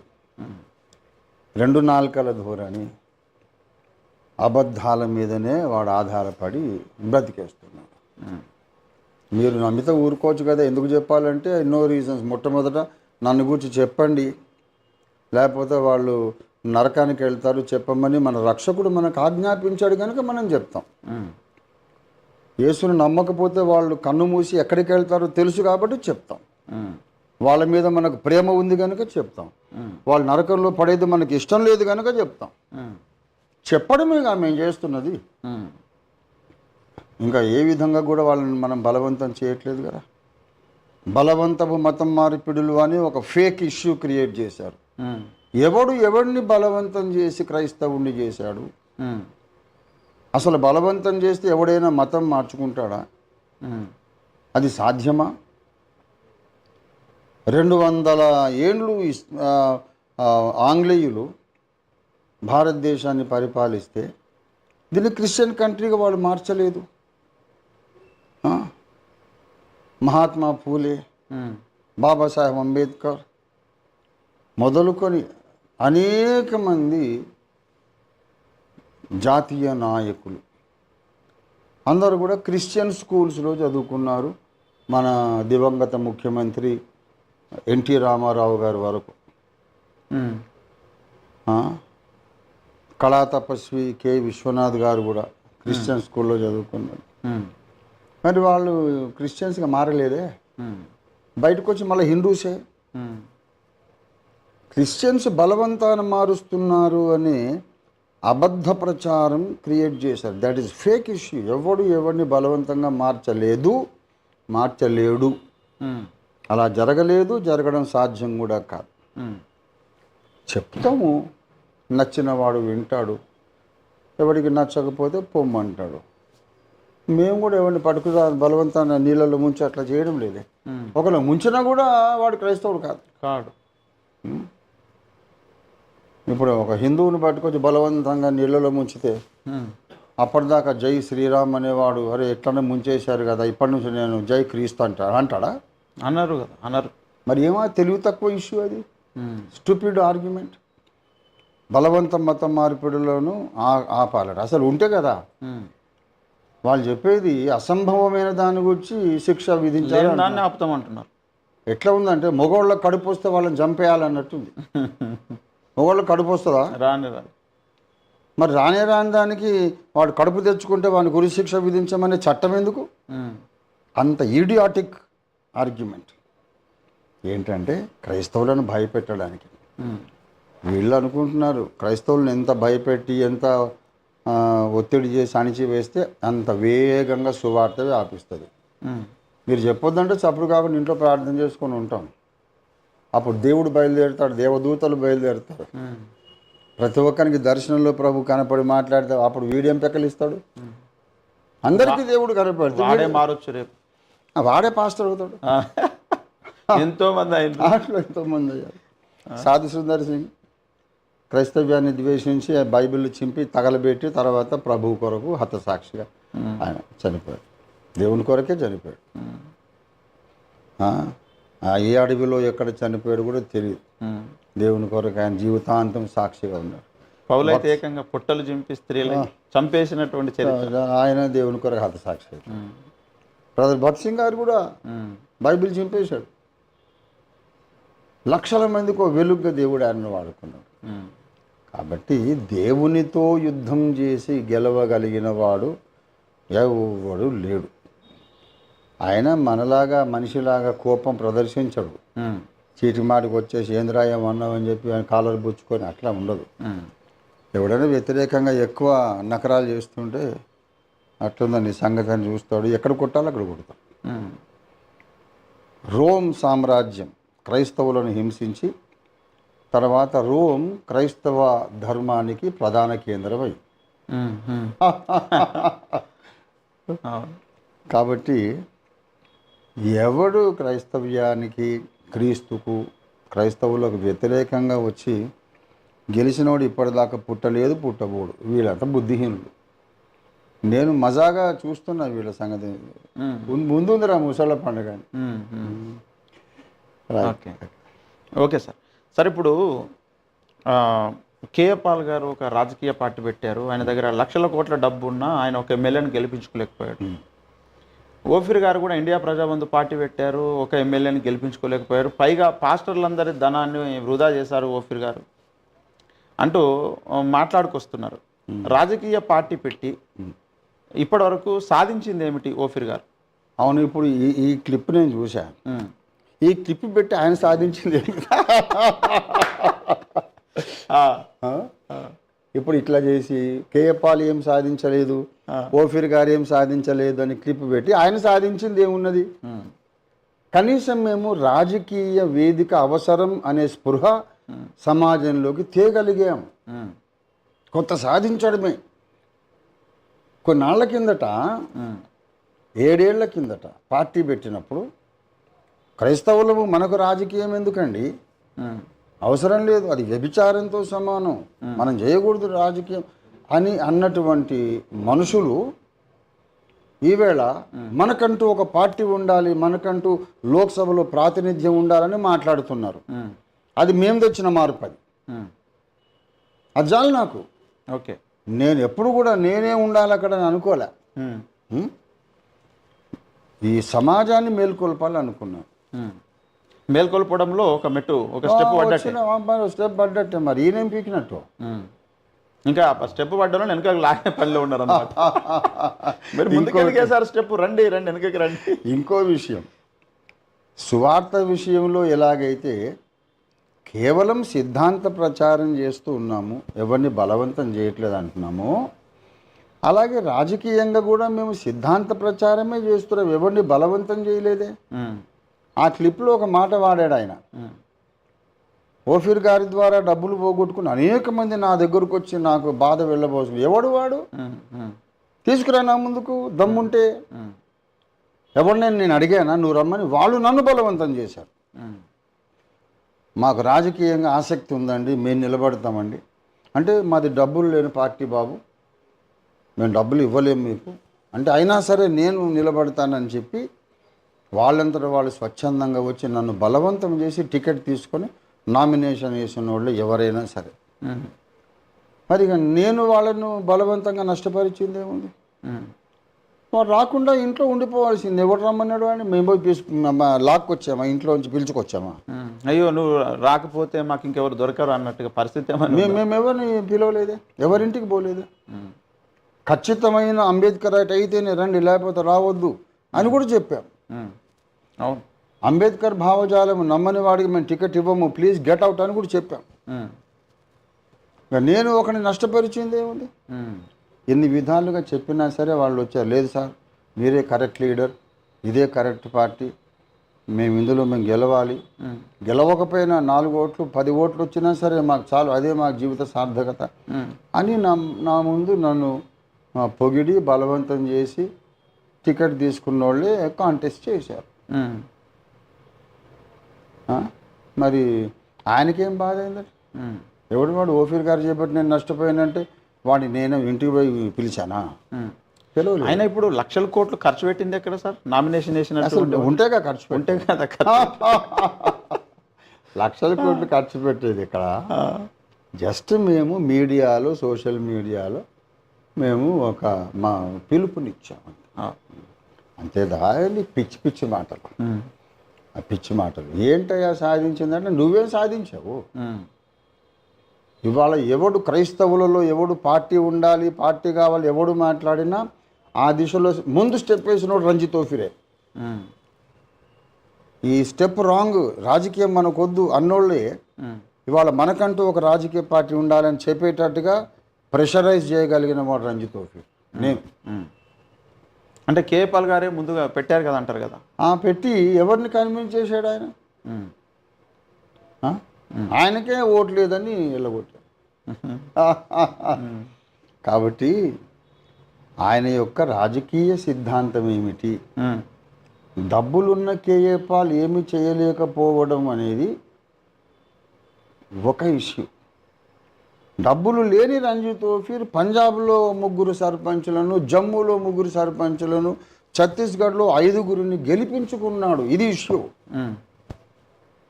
నాకు లేదు డబ్బు, మరి ఇంతమంది 10 మంది స్థానిక సంస్థల ఎన్నికల్లో 10 మందిని ఎలా గెలిపించుకున్నాను? సిద్ధాంత బలంతో గెలిపించుకున్నాను. ఇది సాధించినట్టు కాదా? ఇప్పుడు కొన్ని వేల మంది ఓట్లు వేస్తేనే కదా ఈ 10 మంది సర్పంచులు అయ్యారు. కాబట్టి అవన్నీ తెలివి తక్కువ మాటలు. ఇంతకుముందు రేంజర్ల రాజేష్ గారిని నేను చూశాను మీడియాలో. ఏమీ చేయనోని కంటే ఏదో ఒకటి చేసినోడు బెటర్ అని అంటున్నాడు. అవును, అది విషయం. Okay okay. అంటే ఇప్పుడు మొత్తానికి సమాజం అయితే క్రైస్తవ సమాజం ముఖ్యంగా మొన్న ప్రవీణ్ పాడేల గారు చనిపోయినప్పుడు దాదాపు అందరి నోటు వచ్చేటటువంటి ఒక మాట, మనకు రాజకీయ పార్టీ ఉండాలి, మనం రాజకీయంగా అసెంబ్లీ పార్లమెంట్లోకి వెళ్ళాలి. మరి అంతకుముందేమో రాజకీయం అంటే వ్యభిచారం, అది మనకు వద్దు అన్నాడు. ఇప్పుడు ఎట్లా బుర్ర తిరిగింది మరి? కాబట్టి సమాజంలో ఒక మార్పు తీసుకురావాలంటే ఒక రాత్రిలో ఒక రోజులో జరగదు. అది ఒక 10 ఏళ్ళు పట్టవచ్చు, 15 ఏళ్ళు పట్టవచ్చు. కష్టం మీద ఒక మార్పు తేవడానికి ప్రయత్నం చేస్తున్నాం. దాన్ని ఆయన ఇప్పుడు వద్దు, వీళ్ళు ఏం చేయలేదు, వాళ్ళు ఏం చేయలేదు అంటే నువ్వు పీకింది ఏముందని నేను అడుగుతున్నా. ఒక రాజకీయ నాయకుని ఇప్పుడు నేను తెలుగు వాడిని, తెలంగాణ వాడిని, పంజాబ్లో పోయి కొందరిని గెలిపించుకున్నా, జమ్మూలో గెలిపించుకున్న తెలివి లేదు. అవును. దేన్ని బట్టి వాళ్ళకేం డబ్బులు చల్లానా? నేను నాకు అప్ అండ్ డౌన్ ఫ్లైట్ టికెట్లు వాళ్ళే పెట్టారు, నాకు లేవు డబ్బులు. అప్ అండ్ డౌన్ డబ్బులు వాళ్ళే టికెట్ పెట్టారు. నేను వెళ్ళి ఏదో వచ్చింది రాని హిందీలో ఏదో మాట్లాడాను. కొన్ని వేల మంది అయితే ఓట్లు వేశారు. అక్కడ గెలిచిన వాళ్లకు మేము సన్మానం కూడా చేశాము. అది ఇంటర్నెట్లో ఉంది. మరి మొట్టమొదట ఇప్పుడు బీఆర్ఎస్ పార్టీ కూడా స్థానిక సంస్థల ఎన్నికలలో కొంతమందిని గెలిపించుకుంటూనే రాష్ట్ర ప్రభుత్వ స్థాయికి వచ్చింది. మాది అదే బాట. ఒకటేసారి మేము వెళ్ళి ఢిల్లీలో ప్రభుత్వం స్థాపించాలని నేను ఏనాడు అనలేదు. ప్రభుత్వాన్ని ప్రశ్నించగలిగే ఒక 5-10 మంది ప్రజాప్రతినిధులను ఢిల్లీలో కూర్చోబెడదాం. లోక్సభలో మణిపూర్ లాంటి ఉదంతాలు జరిగితే దళితుల పక్షంగా, మహిళల పక్షంగా, మైనారిటీల పక్షంగా స్వరమెత్తి ప్రశ్నించే వాళ్ళు ఒక 5-10 మందిలో పెడదాం. గవర్నమెంట్ మేము రన్ చేయాలని కాదు, గవర్నమెంటే తప్పు చేస్తే కనుక ప్రశ్నించాలి. ఇక్కడ కూర్చొని మనం ఎంత మాట్లాడినా ఎవరు పట్టించుకోరు. అదే మనం ప్రభుత్వ విధానాలను, దానివల్ల వచ్చినటువంటి నష్టాలను, గాయాలను, సమాజం ఎలా గాయపడుతుందని పార్లమెంట్లో ఒక్కసారి మన ప్రతినిధులు ఎవరైనా గొంతెత్తి ప్రశ్నించగలిగితే ప్రపంచమంతా వింటుంది, ప్రభుత్వం కూడా వింటుంది. దిగొస్తా 4 మెట్లు దిగొచ్చి, బాబు మీ డిమాండ్స్ ఏంటి, మరి ఏం చేస్తే బాగుంటుంది, మీ సలహా ఏంటి అనేది మొత్తం సమాజంలోకి చొచ్చుకెళ్ళిపోతుంది. అది ఒక సుదీర్ఘమైన యాత్ర. నేనేం సాధించలేదని నేను వాళ్ళని ₹1 అడగలేదా? నేను ఎవరైనా నా పక్షంగా పోటీ చేసిన వాళ్ళు ఆయన పోయి 1,00,000 అడిగారా? లేదు. మరి ఆయనకి ఏమి దురద ఇవి పెట్టి ఆయననే కదా ఎవరిని అడగలేదు, ఎవరిని అడగలేదు, ఎవరిని అడగలేదు. అంత నాన్ సెన్స్ ఏదో ఒక ద్వేషముతో, నిష్కారణ ద్వేషంతో మాట్లాడి ఒక మాట మాట్లాడడానికైనా ఆయనకు ఒక ఎవడైనా అతనైనా ఎవడైనా సరే ఒక పెద్ద మనిషిని గురించి విమర్శించడానికైనా మన సంగతి ఏంటి, మనం సాధించింది ఏంటి, మన లెవెల్ ఏంటి అనేది చూసుకోవాలి.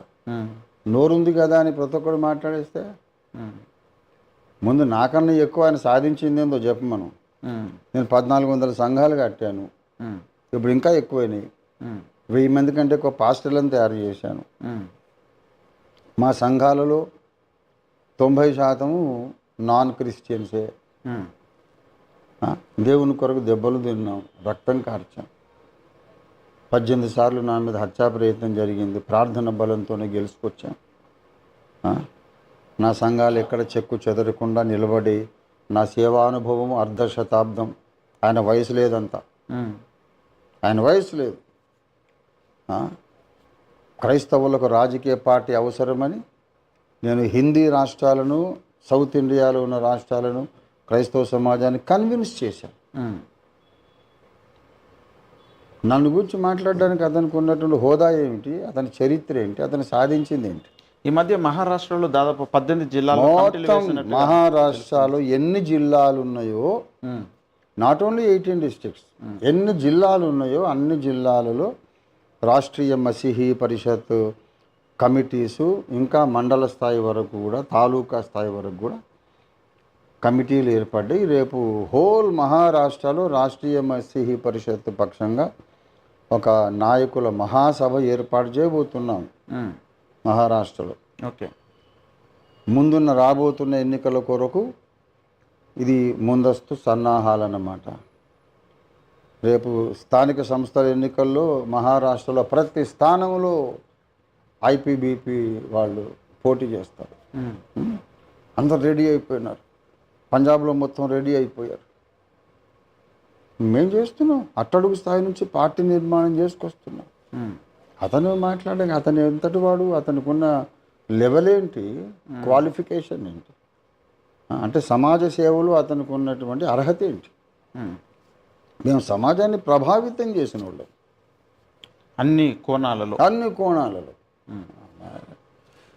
ఓకే ఓకే సార్, ఈ మధ్య ఒక న్యూస్, ఒక బులెటిన్ రిలీజ్ చేశారు. టీటీడీ వారు ఒక నిర్ణయం చేశారు. అదేమిటంటే మత మార్పిడిల నివారణకు దళితవాడల్లో 1000 ఆలయాలు నిర్మిస్తాం, ఒక అసెంబ్లీ సెగ్మెంట్లో 6 ఆలయాలు నిర్మిస్తామంటూ బిఆర్ నాయుడు టీటీడీ చైర్మన్ గారు ప్రకటించిన విషయంపై మీరేమైనా స్పందిస్తారా? మీరేమైనా దీని గురించిన విషయం తెలియజేస్తారా? ద మోస్ట్ షేమ్లెస్ లై అండ్ షేమ్లెస్ పాలసీ వీళ్ళు ప్రకటించింది. సిగ్గుమాలిన పాలసీ అది. ఎందుకంటారు? ఎందుకైందండి? నువ్వు దళితవాడలు రామాలయం ఎందుకు కట్టాలి? మీ ఊళ్ళో ఉన్న రామాలయానికి దళితులను రానిరాదు. మీరు రాముడిని మొక్కండి, కానీ అక్కడే మొక్కండి, ఇక్కడ మొక్కొద్దని వాళ్ళు వేరు చేయడం కదా ఇది. సిగ్గు లేకుండా వాళ్ళు అక్కడ రామాలయం ఎందుకు కట్టేది? అంటే అక్కడేమో దళిత రాముడు, ఇక్కడ అగ్రవర్ణాల రాముడు, అక్కడ అంటరాని రాముడు, ఇక్కడ వంట వచ్చిన రాముడా? ఏంటది సిగ్గులేని పాలసీ? సిగ్గు శరం లేకుండా మళ్ళీ మేము గొప్ప కార్యం చేసినట్టు చెప్పుకుంటున్నారు. సమాజంలో ఎవడు బుర్రకాయలు గుజ్జున్నాడు లేడా? నవ్విపోతున్నారు జనాలు. దళిత వాడలలో మీరేం రామాలయాలు కట్టక్కర్లేదండి, ఉన్న రామాలయం చాలు. అక్కడికే మేము వస్తామని రామభక్తులు అడుగుతారు. వీడి సమాధానం ఏంటి? ఒకవేళ దళిత వాడల్లో కట్టిన రామాలయానికి మిగతా కులస్తులు వెళ్ళేటువంటి అవకాశం కల్పిస్తారంటారు? వెళ్ళరు. వెళితే కూడా రాఘవేంద్ర స్వామికి చిన్నజీయరి స్వామి శుద్ధి చేసినట్టు మళ్ళీ ఇంటికి పోయి శుద్ధి చేసుకుంటారు వీళ్ళు. అంత దొంగ వేషాలు ఇవన్నీ విన్నారా? వీళ్ళకు ఏంటంటే అంటరానితనముని ఇంకా మెయింటైన్ చేయడానికే. ఓకే, రామాలయంలోకి మీరు రావద్దు, ఆ? రామాలయాలు మీ ఊర్లో కడతాం. ఉమ్. అంటే దళిత రామాలయం. ఆ దళిత రామాలయం ఉమ్. అంటే అక్కడ రాముడు దళితుడు అన్నమాట, ఓకే, ఇక్కడ క్షత్రియుడు. క్షత్రియుడు. ఆ. అందుకే నేను చెప్తున్నా, ఇదంతా సిగ్గుమాలిన పాలసీ. సిగ్గు శరము లేని బట్టలు ఇప్పుకొని తిరిగి నాట్యం ఆడి, ఆ? నేనేమంటానంటే నంగనాచి అంటారు. ఉహు. ఆ మాటకు అర్థం ఎవరికి తెలియదు. తిట్ల మీద కూడా నేను ప్రొఫెసర్. ఆ. నంగనాచి అంటే ఉమ్. నాచనే వాలి నంగా నాచ రహీ హై. ఓకే. నాచనే వాలి అంటే నాట్యకత్తె. ఆ. అది అది డాన్స్ ఆడుతుంటే డ్రెస్ మొత్తం ఊడిపోయింది. ఆ. ఇక అది చూసుకోకుండా మొత్తం సిగ్గంతా పోతుంటే అట్లనే ఎగురుతూ ఉంది. ఆ. వాళ్ళ పరిస్థితి అట్లా ఉన్నది. ఓకే. విన్నారా? ఆరంభంలో వీళ్ళు చెప్పేది ఏంటంటే ఒక స్టేట్మెంట్ చేస్తాను సార్. మీరు వేరే మతం చర్చికి మసీదుకి కానీ వేరే చర్చికి కానీ మీరు పోవద్దు. ఉమ్. మీరు వేరే మతం యొక్క ప్రార్థనాలయాలకు పోవద్దు. ఉమ్. అలాగని మా మా గుడికి కూడా మీరు రావద్దు. రావద్దు. మీరు చర్చికి పోవద్దు, మసీదుకి పోవద్దు, ఊళ్ళో ఉన్న రామాలయానికి కూడా రావద్దు. మరి అటు పోక ఇటు పోక వాడు ఏం కావాలంటే ఇన్నాళ్ళకి వీళ్ళకి ఒక ఐడియా వచ్చింది, మీ కొరకు ఇక్కడ రామాలయం కడతా. అంతకన్నా గుడిలో ఉన్నటువంటి ఈ ఊర్లో ఉన్నటువంటి రామాలయానికి అందరం వెళ్ళి పూజలు చేసుకుందాం అన్ననాడు కులతత్వం పోయిందని సంతోషిస్తాం. అది లేదు. అట్లా చేస్తే ఆ రాముడు కూడా మైలపడిపోతాడని కదా. అయోధ్య రామాలయానికి శంకుస్థాపన కానాడు రాష్ట్రపతిని పిలవలేదు, రామ్నాథ్ కోవింద్ గారిని పిలవలేదు. ఇప్పుడు మొన్న మళ్ళీ దాని ఓపెనింగ్కేమో ఇప్పుడు ద్రౌపది ముర్ము గారిని పిలవలేదు. ఎందుకు? వీళ్ళు అగ్రవర్ణాలు కాదు, అంటరాని వాళ్ళని. అంత కడుపులో అంత చేదు పెట్టుకొని ఇంటింటికో రామాలయం పెట్టినా కూడా నువ్వు వేస్టే కదా. కడుపులో ఉన్న చేదు పోతుందా ఇంటింటికి పెడితే కూడా? ఇప్పుడు దళితులు సంబరపడితే నేను చెప్తున్నా సార్,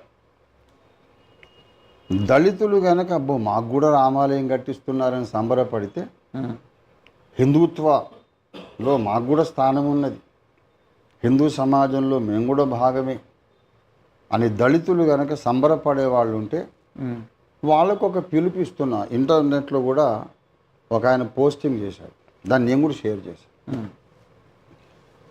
మీరు ఊరు నడి సెంటర్లో మీరు ఒక హోటల్ పెట్టండి. ఇడ్లీ సాంబారు వడ దోశ అన్ని మంచి హోటల్ పెట్టి మెయింటైన్డ్ బై ఫలానా మాదిగా మాల అని బోర్డు పెట్టండి.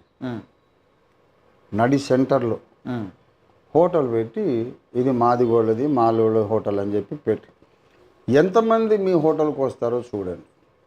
అసలు హోటల్ ఉండనిస్తారా? పగలు కొట్టేస్తారా? లేకపోతే బ్రాహ్మణులు, రెడ్లు, క్షత్రియులు, కమ్మ కాపొచ్చి కూర్చొని భోజనం చేస్తారా? వాళ్ళ దృష్టికి మాదిగలు మాలలు భోజనం సిద్ధపాటు చేయడానికి అయోగ్యులు, అనర్హులు, అపవిత్రులు. మాదిగలు మాలలు వండిన భోజనం ఎంత రుచిగా ఉన్న వాళ్ళు తినరు. You are untouchable. నువ్వు వండిన తిండి తింటే మేము అపవిత్రులం అయిపోతామనే మూర్ఖత్వం పెట్టుకొని ఉన్నారు. రామాలయం ఎందుకు కట్టాలి? కడితే కట్టుకోండి, దానివల్ల ఏమీ ఒరిగిపడే మేలేమీ లేదు. అసలు రామాలయం కడతాం అనేదే ఒక అర్థం లేని తలంపు. వాళ్ళ పురాణాల ప్రకారమే the greatest devotee of Srirama, శ్రీరాముల వారికి అతి గొప్ప భక్తుడు ఎవరంటే ఆంజనేయ స్వామి, హనుమంతుల వారు. హనుమంతుల వారు ఎక్కడ గుడి కట్టలేదు, గుండెలో గుడి కట్టాడు. గుండెని గుడిగా మార్చుకున్నాడు. అట్లా కోట్ల మంది ఈ దేశంలో ఉన్నారు. రామునికి గుండెలో గుడి కట్టి ఆరాధించే వాళ్ళు ఉన్నారు. భక్తులుంటే వాడు. కానీ మీరు మాదిగలు, మీరు మాలలు, అంటరానోళ్ళు, మీరు ఊర్లో ఉన్న పరిశుద్ధమైన రామాలయానికి రాకండి, కావాలంటే మీ ఊర్లోనే ఒక రాముడిని మేము అక్కడే పెడతాము ఉమ్, అంటే ఈ ఈ సపరేషన్ అంటరానితనం ఇంకా కంటిన్యూ కావాలనే కదా. ఉమ్, ఉమ్, అక్కడ అంటరాని రాముడు, ఇక్కడ అందరు అంటుకునే రాముడా? ఉమ్. అదంతా షేమ్లెస్ పాలసీ. ఓకే.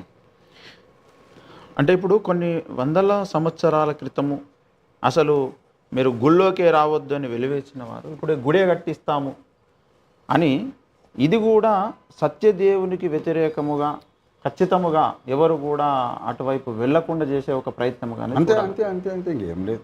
ఉమ్, దేవుని ఏర్పాటులో ఉన్న వాళ్ళు కొద్దిమంది స్మాల్ మైనారిటీ సార్. ప్రభువుని అంగీకరించి రక్షణ పొందుతారు తప్ప అధిక జనాభా మాత్రం పొందరు. ఉమ్. ఎవడేమన్నా చేసుకొనియండి, దేవుని ఏర్పాట్లో ఉన్న వాళ్ళు వస్తారు. ఉమ్. ఒక కాల్ తీసుకుంటా సార్. హలో హలో హలో అండి, క్షీరసాగర మదనం కార్యక్రమానికి స్వాగతం. ఓఫీర్ సార్ ఉన్నారు, మీ ప్రశ్న ఏంటి? అన్న ప్రైజ్ రాడన్నా. Praise lord brother. ఓఫీర్ అయ్య గారు ఉన్నారు, మీరు ఏమైనా అడగాలనుకుంటే అడగండి. వందనాలు అయ్య గారు. అయ్య గారు వందనాలు. బాబు వందనాలు నాయనా. అయ్య గారు ఇర్మియా గ్రంథం అయ్య గారు 32వ అధ్యాయంలో చిన్న డౌట్ ఉంది అయ్య గారు. చదువు నాయనా. ఒక నిమిషం అయ్య గారు చదువుతాను. This call is now being recorded. అయ్య గారు 17వ వచనం అయ్య గారు. యెహోవా ప్రభువా, సైన్యములకు అధిపతియగు యెహోవా అను పేరు వహించువాడా, శూరుడా, మహాదేవ, నీ అధిక బలము చేత చాచిన బాహువు చేతను భూమి ఆకాశములను సృజించితివి, నీకు అసాధ్యమైనది ఏదీ లేదు. అయ్యగారు ఈ వచనంలో చాచిన బాహువు చేత భూమి ఆకాశములను సృజించితివి అన్న అక్కడ అర్థం కాలేదు గారు. యాక్చువల్ గా అయితే ఆదికాండం 1వ అధ్యాయం ప్రకారం ఆయన దేవుడు నోటి మాటతో కదా అయ్య గారు సృజించింది, పలుకగా అది కలిగింది కదా అయ్య గారు. ప్రశ్న అయిపోయిందా? అయిపోయింది అయ్య గారు. సరే, యేసు ప్రభు వారికి ఉన్న అనేక బిరుదములలో యెహోవా వాక్కు అనేది ఒక బిరుదము, యెహోవా హస్తము అనేది ఇంకో బిరుదం. అవునయ్య గారు. యెషయా గ్రంథము 53వ అధ్యాయంలో మేము తెలియజేసిన సమాచారము ఎవడు నమ్మెను, యెహోవా బాహువు ఎవనికి బయలుపరచబడెను అని అంటాడు. అవునయ్య గారు. చూసారా, యెహోవా బాహువు అంటే ఎవరు అంటే ఆ కింద వర్ణించబడ్డ వ్యక్తే యెహోవా బాహువు. యెహోవా బాహువు అంటే ఎవరైతే మన కొరకు యజ్ఞమైనాడో ఆయనే యెహోవా బాహువు, అంటే యేసుక్రీస్తు ప్రభువు వారు. అవునయ్య గారు. గనుక యెహోవా బాహువు అంటే ఏది చేసినా యేసు ప్రభు ద్వారానే తండ్రి అయిన దేవుడు చేస్తాడు. కనుక మనం ఎలాగైతే శిల్పం చెక్కాలన్నా, ఒక కుండను తయారు చేయాలన్నా, ఒక పెయింటింగ్ వేయాలన్నా, గ్రంథం రాయాలన్నా, ఒక వంటకం వండాలన్నా చేతులతోనే కదా చేస్తాము. అవునయ్య గారు. అలాగే త్రియేక దేవుడు ఏ కార్యం చేయాలన్నా రెండవ వ్యక్తి అయిన కుమారుని ద్వారానే చేస్తాడు. అందుచేత ఆయన పేరు యెహోవా హస్తము లేక యెహోవా బాహువు. తర్వాత ఆయన బయటకు వచ్చినప్పుడు తండ్రి అయిన దేవుని నోట నుండి శబ్ద రూపంలో బయటకు వచ్చి తర్వాత వ్యక్తిగా రూపం పొందాడు. కాబట్టి దేవుని వాక్యమును నామము ఆయనకు పెట్టబడి ఉన్నది. అవునయ్య గారు. కాబట్టి హస్తము ద్వారా చేశాడని చెప్పినా, దేవుడు తన వాక్కు ద్వారా చేశాడని చెప్పినా అది యేసు ద్వారా అని అర్థం. అందులో క్లాష్ ఏమీ లేదు. ఆ రెండు ఆయన పేర్లే. యెహోవా హస్తం ఆయన పేరే, యెహోవా బాహు ఆయన పేరే, యెహోవా వాక్యము ఆయన పేరే. అక్కడ క్లాష్ ఏమి లేదు. బ్రదర్, మీకు సమాధానం లభించిందని ఆశిస్తున్నాను. థ్యాంక్స్ అన్నా. థ్యాంక్స్ అయ్య గారు. Okay, God bless. Right brother. Hello అండి, క్షీరసాగర్ మదనం కార్యక్రమం స్వాగతం. మీ పేరేంటి, ఎక్కడి నుంచి కాల్ చేస్తున్నారు? ఓకే, కట్ చేశారు. సార్, సూర్యుని కంటే ముందు ఉన్న రోజులు విశ్వపు రోజుల, భూమి మీద సూర్యుని దేవుడు చేసిన తర్వాత అది భూమికి సంబంధించినటువంటి రోజుల? భూమికి సంబంధించిన రోజులే. వెలుగు కమ్మని పలుకగా వెలుగు కలిగను, అస్తమయము ఉదయము కలుగగా ఒక దినమాయ. ఏమిటి అస్తమించింది,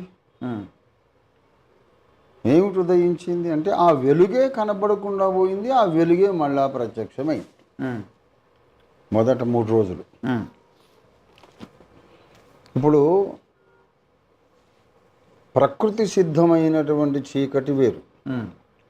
ప్రకృతి సిద్ధమైన చీకటి అంటే ఏంటి? వెలుగు కనబడకుండా, వెలుగు అనేది లేని పరిస్థితినే చీకటి అంటాం. కానీ ఐగుప్తు దేశంలో దేవుడు కమ్ముకొన చేసినటువంటి ఆ చీకటి, అది 3 దినములు తడుములాడుతూనే ఉన్నారు, ఏం కనిపించలా. మరి అప్పుడు సూర్యుడు వెళ్ళిపోయాడు. మరి కనుక దేవుడు వ్యవహారం జరిపినప్పుడు ఆయనకు ప్రకృతి నియమాలు వర్తించవు.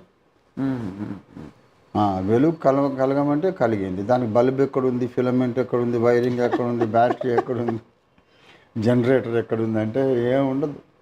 దేవుడు ఉండమంటే ఉన్నది వెలుగు అంతే. 24 అవర్స్ అయింది, ఒక 12 గంటలు అది వెలిగింది, మళ్ళీ అస్తమయం, మళ్ళీ ఉదయం, అలాగా. అక్కడ పాఠం చాలాసార్లు నేను వేరే ప్రసంగాల్లో చెప్పాను. మన దేవుడు వెలుగై ఉన్నాడు, యేసు ప్రభువేమో నీతి సూర్యుడై ఉన్నాడు. మొదటి 3 దినాలు వెలుగే వచ్చింది, వెలుగే మాయమైంది.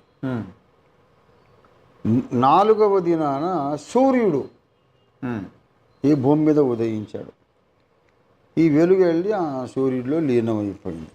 4వ దినమున సూర్యుడు ఉదయించినట్లు ఆదాము తర్వాత 4000 సంవత్సరాల ముగింపులో నీతి సూర్యుడు భూమి మీద ఉదయించాడు. సూర్యుడు పుట్టక ముందు వెలుగు దొరికింది ఇండిపెండెంట్గా. సూర్యుడు వచ్చిన తర్వాత సూర్యుడు లేకుండా మనకు వెలుగు లేదు. సూర్యుడు ఉంటే వెలుగుంది, లేకపోతే చీకటి. అలాగే యేసు ప్రభు వారి అవతారానికి ముందు అన్ని జాతుల వాళ్ళతో దేవుడు మాట్లాడాడు, వెలుగు కాబట్టి.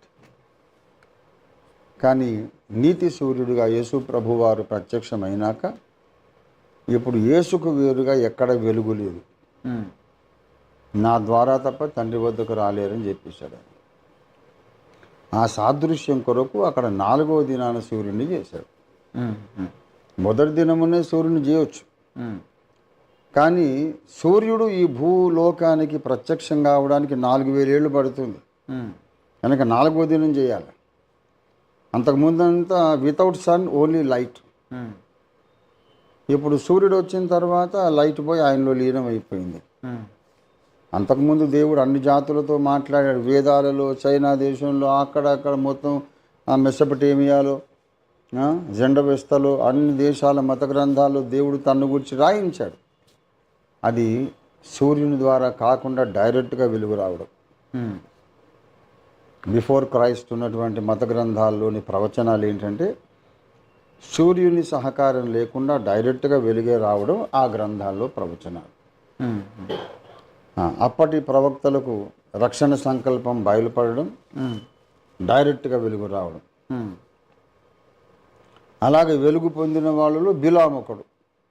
అబ్రహాము దేవునికే బిలాము స్నేహితుడు. నాట్ త్రూ క్రైస్ట్, డైరెక్ట్గా వెలుగే వచ్చి. కానీ 2000 ఏళ్ల కిందట మరి సూర్యుడు వచ్చాడు.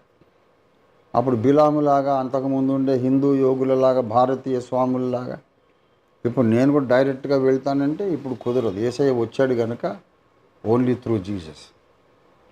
యేసు ఉంటే వెలుగు ఉంటుంది, లేకపోతే వెలుగు ఉండదు. ఈ పాఠము చెప్పడానికి దేవుడు అలాగా 4th డే సూర్యుడిని క్రియేట్ చేశాడు. అది విషయం. అంటే క్రియేట్ చేయడం అంటే కనబడేటట్టు చేశాడు. ఓకే. సూర్యుని వయసు భూమి కంటే చాలా ఎక్కువ. ఈ విశ్వంలో అతి తక్కువ వయసు ఉన్న గ్రహం భూమి. నక్షత్రాలు భూమి కంటే చాలా ఎక్కువ వయసు గలవి, ఇంక్లూడింగ్ సూర్యుడు. అంటే ఇప్పుడు భూమి తర్వాత సూర్యుని చేయలేదా? చేయలేదు. ముందే సూర్యుడు ఉన్నాడు, చంద్రుడు. నక్షత్రాలు, సూర్యుడు అంతా ముందే ఉన్నారు. ఓకే. అంటే ఇక్కడ 15లో అంటాడు కదా, భూమి మీద వెలిగించుటకు అవి ఆకాశ విశాల ముందు జ్యోతులై ఉండుగాకనియు పలికెను, ఆ ప్రకారమే ఆయును అంటాడు కదా. అదే జ్యోతులు వెలుగుతున్నాయి, కానీ అంతకుముందు లేదని ఎక్కడుంది? ఇప్పటి నుంచి వెలగమన్నాడు భూమి మీద, అంతకుముందు లేదని ఎక్కడ లేదు కదా. ఓకే. ఇప్పుడు భూమి మీద జ్యోతులై ఉందురుగాక అన్నాడు తప్ప ఇప్పుడే కలుగునుగాక అనలేదు. అనలేదు. కలుగునుగాక అన్నా కూడా ఇప్పుడు అంతకుముందు ఉన్నా కూడా లేనట్టే. భూమి మీద ప్రకాశించే పర్మిషన్ వాటికి లేనప్పుడు, ఆజ్ఞ వాటికి ఇవ్వబడినప్పుడు, భూమి మీద లేనప్పుడు, భూమి మీద ఆ వెలుగు ప్రసరించినప్పుడు అవి ఉన్నా లేనట్టే. ఎట్లా ఉన్నా లేనట్టే ఎట్లా అండి? మేము మాటలు గారడి చేస్తున్నారని అనేవాళ్ళు. ఎట్లా? నేనేమో గారడి చేయను, బైబిల్ తప్ప నేను ఇంకోటి మాట్లాడు. ఖచ్చితంగా తుమ్మినా కూడా ఆ బిగబెట్టుకొని ఒక వచనం వెతుకుంటా, ఏదన్నా ఉందా ఇప్పుడు తుమ్మొచ్చలేదా అని. అట్లయితే నేను తుమ్ముతాను. సారథి సంఘమును గూర్చి యేసుప్రభు వారు ఏమన్నారు? నీవు జీవించుచున్నావన్న పేరు మాత్రమే నీకున్నది, కానీ నువ్వు మృతుడవే. జీవించుచున్నావన్న పేరు మాత్రమే ఉండి అసలు వాడు బ్రతికి లేడు, అసలు వాడు మృతుడే అని అన్నాడు కదా. అలాగే జీవించుచున్నావన్న పేరున్న తర్వాత మృతుడేలాగా అవుతాడు అంటే ప్రాక్టికల్ పర్పసెస్ అన్నిటికీ కూడా ప్రాక్టికల్గా వాడు చచ్చిపోయిన వాళ్ళతో సమానంగా ఉన్నాడు. అలాగే సూర్యుడు, చంద్రుడు, నక్షత్రాలు అంతకుముందే ఉన్నప్పటికీ భూలోకానికి సంబంధించినంత వరకు లేనట్టే ఉన్నారు. తర్వాత ఉండేటట్టు దేవుడు చేశాడు. అది ఇప్పుడు అపరాధముల్లో, పాపముల్లో చచ్చిన వారమైన మనము క్రీస్తు చేత బ్రతికించబడుతుంది, క్రీస్తునందు బ్రతికించబడుతుంది. అంటే ఎవరు వీళ్ళు? పెద్ద పెద్ద ప్రొఫెసర్లు, డాక్టర్లు, సైంటిస్టులు, వ్యాపారవేత్తలు, పండితులు, వీళ్ళందరూ చచ్చిన వారట. రక్షణ పొంది నమ్మి బాప్తిస్మం పొందగానే వీళ్ళు బ్రతికించబడ్డారట. అంతకుముందు చచ్చిపోయారట. అలా చచ్చిపోయిన వాళ్ళే మహాకావ్యాలు రాశారు, శిల్పాలు చెక్కారు, సంస్థలు స్థాపించారు, రాజకీయాలు నడిపారు, దేశాలు పరిపాలించారు. చచ్చిపోయిన వాళ్ళు ఇవన్నీ ఎలా చేస్తారు? కనుక వానికి సంబంధించినంత వాడుకు వాడు బ్రతుకున్నాడు, కానీ దేవుని దృష్టిలో చచ్చిపోయి ఉన్నాడు. అలాంటి పరిస్థితి సూర్యచంద్ర నక్షత్రాలకు ఉన్నది, ఎప్పటి నుంచో ఉన్నాయి అవి. చంద్రుడు యంగ్, భూమిలోంచి వచ్చినవి. మిగతా సూర్యుడు, నక్షత్రాలన్నీ కూడా కోట్ల ఏళ్ళ కింద నుంచే ఉన్నాయి. భూమి తయారు చేయబడినప్పుడు, భూమికి పునాది వేయబడినప్పుడు ఉదయ నక్షత్రములన్నీ వచ్చి ఏకముగా కూడి పాడి జయధ్వనులు చేశారంటాడు యోబు గ్రంథంలో 38వ అధ్యాయంలో. కాబట్టి నక్షత్రాలనేవి ఉన్నాయి, అందులో ఒకటే సూర్యుడు. Okay sir. మత్తయి సువార్త 15వ అధ్యాయం 22వ వచనంలో, ఇదిగో ఆ ప్రాంతముల నుండి కనాను స్త్రీ ఒకతే వచ్చి, ప్రభువా, దావీదు కుమారుడా, నన్ను కరుణింపుము, నా కుమార్తె దయ్యము బట్టి బహు బాధపడుచున్నదని కేకలు వేసెను. ఈ కనాను స్త్రీ ఎవరు? ఇశ్రాయేలులకు ఈ కనాను స్త్రీకి సంబంధం ఏమిటి? ఆ ప్రాంతంలో ఎప్పటి నుండి ఉంటున్నారు? వారిని ప్రక్కన పెట్టడానికి గల కారణం ఏమిటి? మత్తయి సువార్త 17:20, అందుకు ఆయన, మీ అల్ప విశ్వాసము చేతనే. ఓకే సార్, ఇంతవరకే. వారిని పక్కన పెట్టడానికి గల కారణం ఏమిటి అనేది. అది ఏం ప్రశ్న నాకు అర్థం కాలేదు. యేసు ప్రభువు వారు అవతరించడానికి ఇశ్రాయేలు జనాంగాన్ని ఒక వేదికగా, ఒక సాధనంగా ఏర్పాటు చేసుకున్నాడు.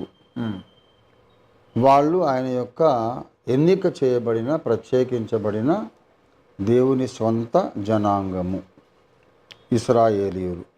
వాళ్ళు కాక మిగతా వాళ్ళందరినీ అన్యజనులు అన్నాడు, పరాయి వాళ్ళు అన్నమాట. దేవునికి పరజనులు వాళ్ళు.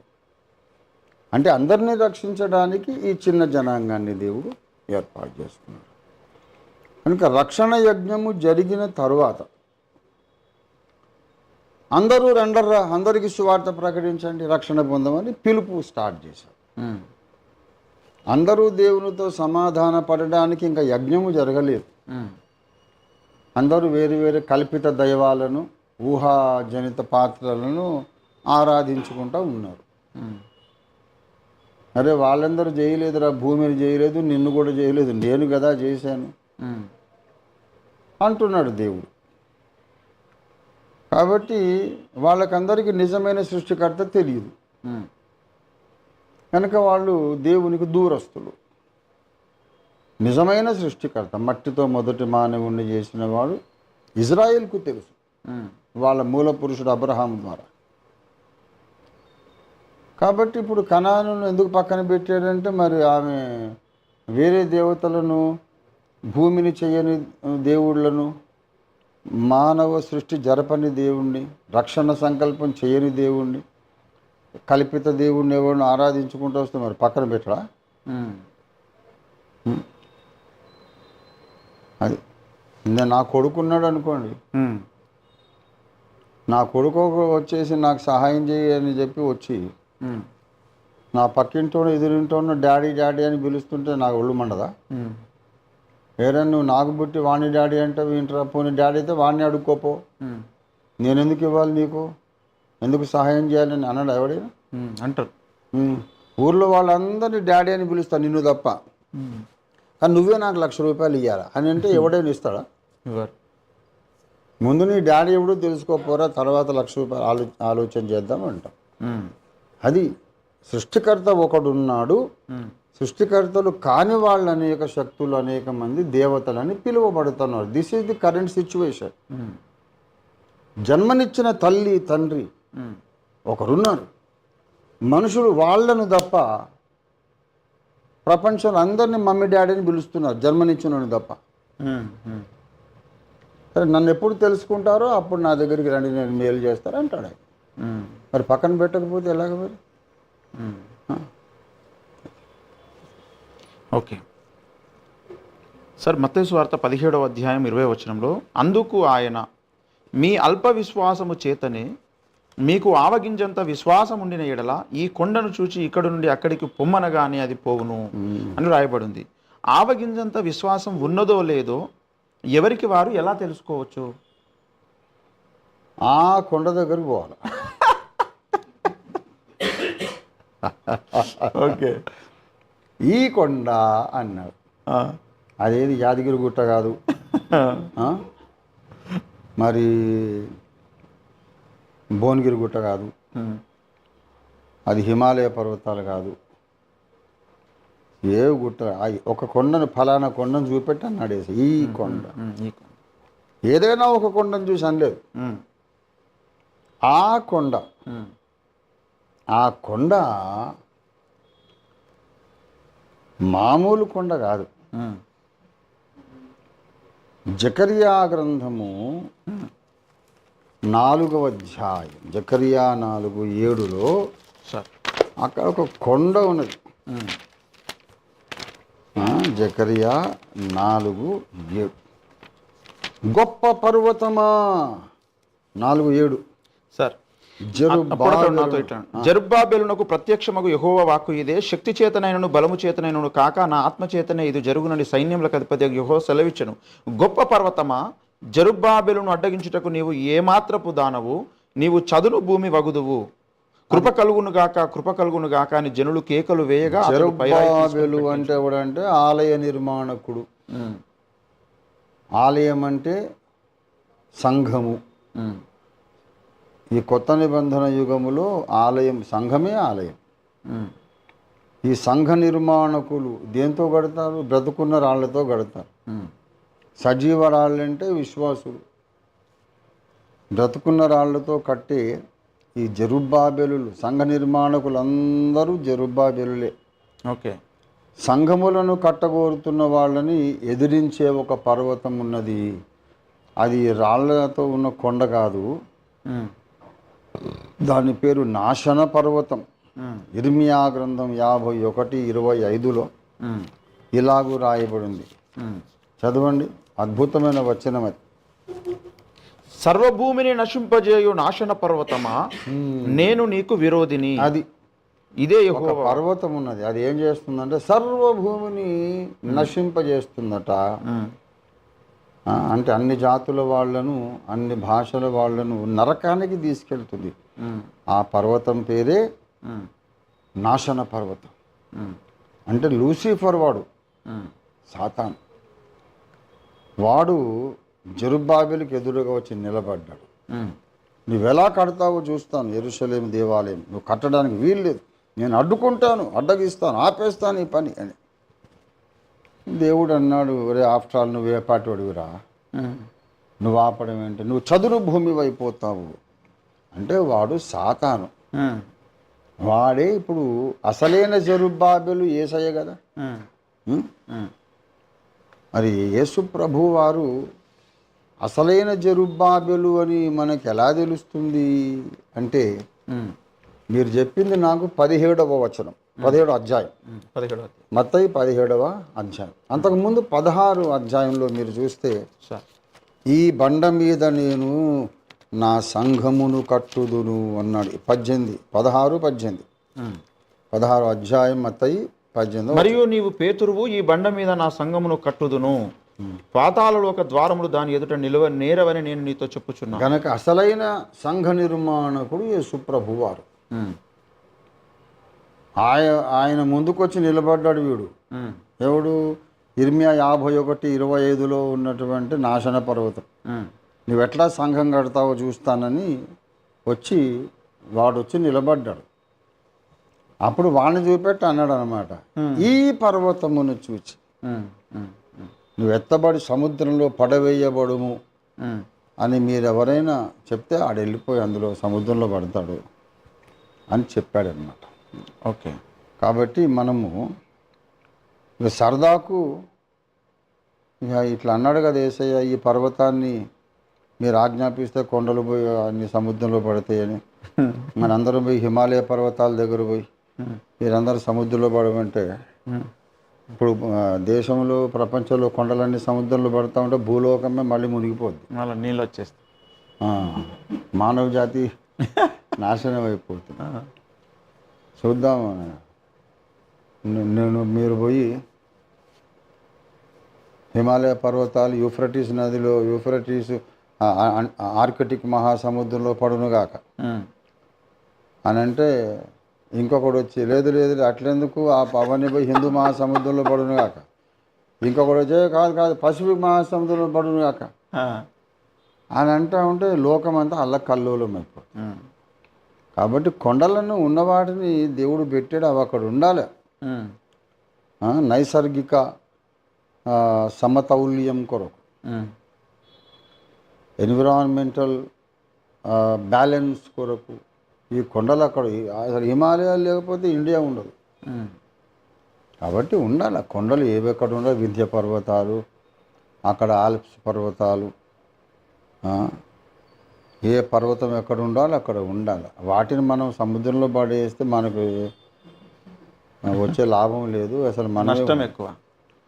ఇక్కడ ఏంటంటే ఏ సంఘం అయితే దేవుడు కడుతున్నాడు భూమి మీద, ఆ సంఘ నిర్మాణాన్ని అడ్డుకునే ఒక మహాపర్వతం ఉన్నది, గొప్ప పర్వతం. దాన్ని సముద్రంలో పడేయాలి మనం. ఆధ్యాత్మిక పర్వతం, నాశన పర్వతం. ఈ కొండ అని వాణ్ణి చూపించి అన్నాడు ఆయన. ఎందుకంటే అంతకు ముందు అధ్యాయంలో ఆయనే జెరుబ్బాబెల్, 16లో జెరుబ్బాబెల్, 17లో గొప్ప పర్వతాన్ని బంధించే జెరుబ్బాబెల్. అది లింక్. ఓకే, ఇప్పుడు సముద్రములో పడడము అంటే నరకంలో పడేయచ్చు అనొచ్చు కదా, సముద్రంలో అనడానికి కారణం ఏంటిది? సముద్రంలో నరకంలో పడడానికి ఇప్పుడు మనం వాడిని పడేయడం దేవుని చిత్తం కాదు. ఈ మహాశ్రమల కాలము తర్వాత 1000 ఏళ్ల పరిపాలన కాలంలో వాడిని అగాధ కోపంలో దేవుడు బంధిస్తాడు. 1000 ఏళ్ళు అయిన తర్వాత వాడిని మళ్ళా విడిపించి జనాలను మోసం చేయడానికి, జనం యొక్క విశ్వసనీయతను పరీక్షించడానికి ఇంకొక ఛాన్స్ ఇస్తాడు వానికి. ఆ తర్వాత వాడిని శాశ్వతంగా అగ్నిగుండంలో పడేస్తాడు. ఇది దేవుని ప్రణాళిక. ఇప్పుడు మనమందరం కలిసి ప్రార్థన చేసి వాడిని నరకంలో పడేస్తే ప్రకటన గ్రంథం మార్చి రాసుకోవాల్సి వస్తుంది. అది కరెక్ట్ కాదు, డిజైరబుల్ కాదు. దేవుడు తన టైం టేబుల్లో ఏదెప్పుడు చేయాలో అది చేస్తాడు. మనకు అప్పగించింది మనం చేయాలంతే. ఓకే. అయితే ఇప్పుడు ఆవగింజంత విశ్వాసం ఉన్నదో లేదో ఇప్పుడు ఎలా దాన్ని డిసైడ్ చేసుకునేది? ఉన్నదో లేదో మనం ఆవగింజను కొలుసుకోవడానికి ఏం పరికరాలు లేవు. ప్రార్థన చేసి వాడిని బంధించేసేయాలి. ఉన్నదో లేదో అని అనుమానం ఎందుకు? ఆయన చెప్తున్నాడు ఏంటంటే, you don't need great faith or robust faith. కొండంత విశ్వాసం అక్కర్లేదు. అంత గొప్ప పర్వతాన్ని కూడా పెకలించడానికి నీకు రవ్వంత విశ్వాసము చాలు. మినిమం ఫెయిత్ ఉంటే చాలు. వాడిని బంధించే అధికారం నీకు నేను ఇస్తున్నానని చెప్తున్నాను. అది అసలు పాయింట్. ఓకే. ఓకే. అంటే ఆవగింజను మించిన విశ్వాసమే దాదాపు అందరికి ఉంది కనుక అందరం కలిసి వాడిని బంధించవచ్చు. కానీ చాలామంది బోధలలో కన్క్లూజన్ ఎట్లుంటుందంటే, ఇప్పుడు ఇన్ని సంవత్సరాలు అయింది నువ్వు దేవుని నమ్ముకొని కానీ నీకు ఆవగింజంత విశ్వాసం ఇంకా రాలేదు అన్నట్టు ఉంటుంది. వీళ్ళకు విశ్వాసము ఆల్రెడీ ఉన్నది కానీ వాడుకోలేకపోతున్నారనే విశ్వాసం ఆ పాస్టర్ గారికి లేదు. అది పాయింట్. ఓకే.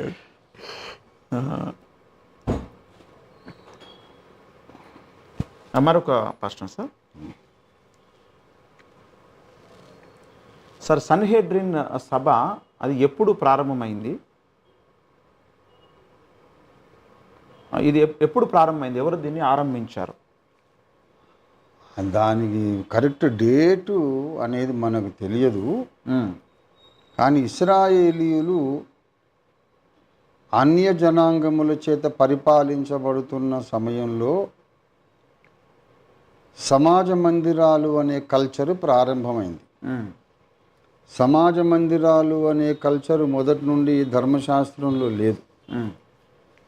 వాళ్ళు ఆరాధించుకోవడానికి, లేఖనాలు చదువుకోవడానికి వాళ్ళకు శాస్త్రులు, పరిసయ్యులు ఈ కల్చర్ కూడా లేదు. ఆరాధించే స్థలము యెరూషలేములో మాత్రమే ఉన్నది. ఈ 12 గోత్రాల ఇశ్రాయేలీయులు యెరూషలేముకే పోవాలి. అక్కడే దేవుని ఆరాధించాలి, అక్కడే బలులు అర్పించాలి, అక్కడే ధర్మశాస్త్ర ప్రవచనాలు వినాలి. కానీ ఇప్పుడు ఆ ఆలయం ధ్వంసమైపోయింది. మందసము, దీపస్తంభము, ఉపకరణాలన్నీ ఐగుప్తు రాజు షీషకు అనేవాడు, నెబుకద్నెజరు బబులోన్ రాజు అంతా వాడు చెరబట్టుకొని పోయారు. ఆలయము నేలమట్టమైంది. అలాంటప్పుడు మరి మనం ధర్మశాస్త్రం మరిచిపోతే ఎలాగా అని ఆ మౌనకాలం ఏదైతే ఉందో మలాకి తరువాత మౌనకాలంలో మరి లేఖనాలు చదువుకుంటూ మోషే నియమమును మనం ప్రచురించాలి అని ఒక కొత్త కల్చర్ అనేది స్టార్ట్ అయింది. అపొస్తలుల కార్యాలు 15వ అధ్యాయము 21వ వచనం. ఏలయనగా సమాజ మందిరములలో ప్రతి విశ్రాంతి దినమున మోషే లేఖనములు చదువుట వలన మునుపటి తరముల నుండి అతని నియమములను ప్రకటించేవారు ప్రతి పట్టణంలో ఉన్నారని చెప్పారు. ఇది సమాజ మందిరములలో ప్రతి విశ్రాంతి దినమున మోషే లేఖనాలు చదవాలి. ఈ కల్చర్ మొదలైంది మలాకి తర్వాత. ఆ తర్వాత ఎన్నో సంగతులు జరిగిన చారిత్రకంగా. ఇశ్రాయేలుకు విమోచన కలగాలి. అన్యులు విగ్రహారాధన చేసేవారు యెరూషలేమును తమ కాళ్ళతో తొక్కుతున్నారు. వాళ్ళ నుండి మనకు విడుదల కలగాలి. దానికి రాజకీయమైనటువంటి విడుదల, పొలిటికల్ మెస్సయ్యా ఒకడు కావాలి. రాజకీయ మెస్సియా, రాజకీయము ద్వారా, యుద్ధ నీతి ద్వారా, యుద్ధకాండ ద్వారా రోమియులను కానీ మన మీద అధికారం చేసే దుర్మార్గులను సంహరించి ఇశ్రాయేలుకు సొంత రాజ్యం స్థాపించాలి. వస్తాడు మెస్సియా, వస్తాడు. ఈ అన్యరాజులను సంహరించి మన సొంత రాజ్యం మనకి ఇస్తాడని వాళ్ళు ఎక్స్పెక్టేషన్ పెట్టుకున్నారు. అందుకే యేసుని అంగీకరించలేదు. మెస్సియా ఇట్లా సన్యాసిలాగా బాబాలాగా వస్తే ఎట్లనండి? కత్తులు కటార్లు లేవు, సింహాసనం లేదు, కిరీటం లేదు, రాజ్యాధికారం లేదు, సైన్యం లేదు. ఇక్కడేమో పెద్ద సైనిక శక్తి ఉంది. నువ్వెట్లా మెస్సియా అవుతావు? రోమియులను ఓడించగలిగిన ప్రభావంతో ఒకరు రావాలి అని ఎదురు చూశారు. మరి గ్రీకుల కాలం నుండి రోమిలకు ముందున్నది వాళ్ళే కదా. బబులోను, మాదియ పారసీక, గ్రీకు, తర్వాత రోమా. గ్రీకుల కాలం నుండి మక్కబీయుల తిరుగుబాటు అనేది జరిగింది. మక్కబీయుల తిరుగుబాటు, మక్కబియస్ 1 and 2 కూడా ఉంటాయి క్యాథలిక్ బైబిల్లో. మక్కబియస్ 1 and మక్కబియస్ 2 అని 2 గ్రంథాలు ఉంటాయి. ప్రొటెస్టెంట్ బైబిల్ తీసేశారు. అదేంటంటే భక్తిగల యూదులు. మక్కబీయులు ఎవరంటే భక్తిగల యూదులు, తమ జాతిని కాపాడుకోవాలని రోషము కలిగిన వారు. సైనిక తిరుగుబాటు చేస్తే రోమా సామ్రాజ్యం వచ్చేసింది. వాళ్ళు మక్కబీయులు ప్రపంచ ప్రభుత్వానికి విరోధంగా పోరాడలేక అణిచివేయబడ్డారు. చాలామంది చచ్చిపోయారు. అప్పుడు ఘోర రక్తపాతం జరిగింది.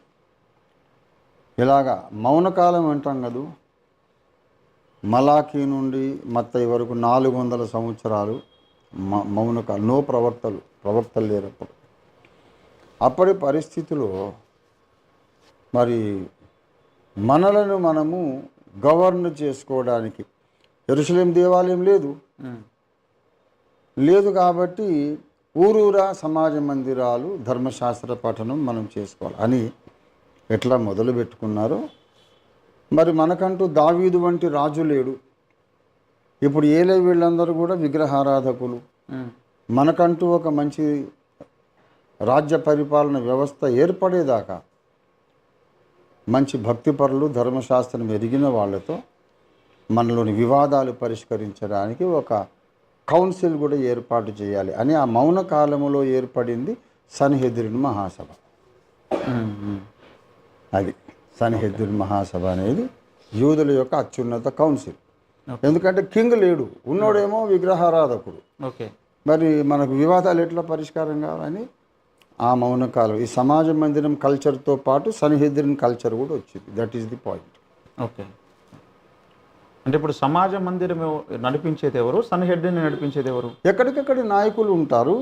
మొత్తం యూదు జనాంగానికి అందరూ కూడా యెరూషలేంలో ఒక కౌన్సిల్ ఏర్పడింది. దాన్ని రోమన్ ప్రభుత్వం కూడా గౌరవించారు. వాళ్ళు కొంచెం రాజకీయ చతురులు.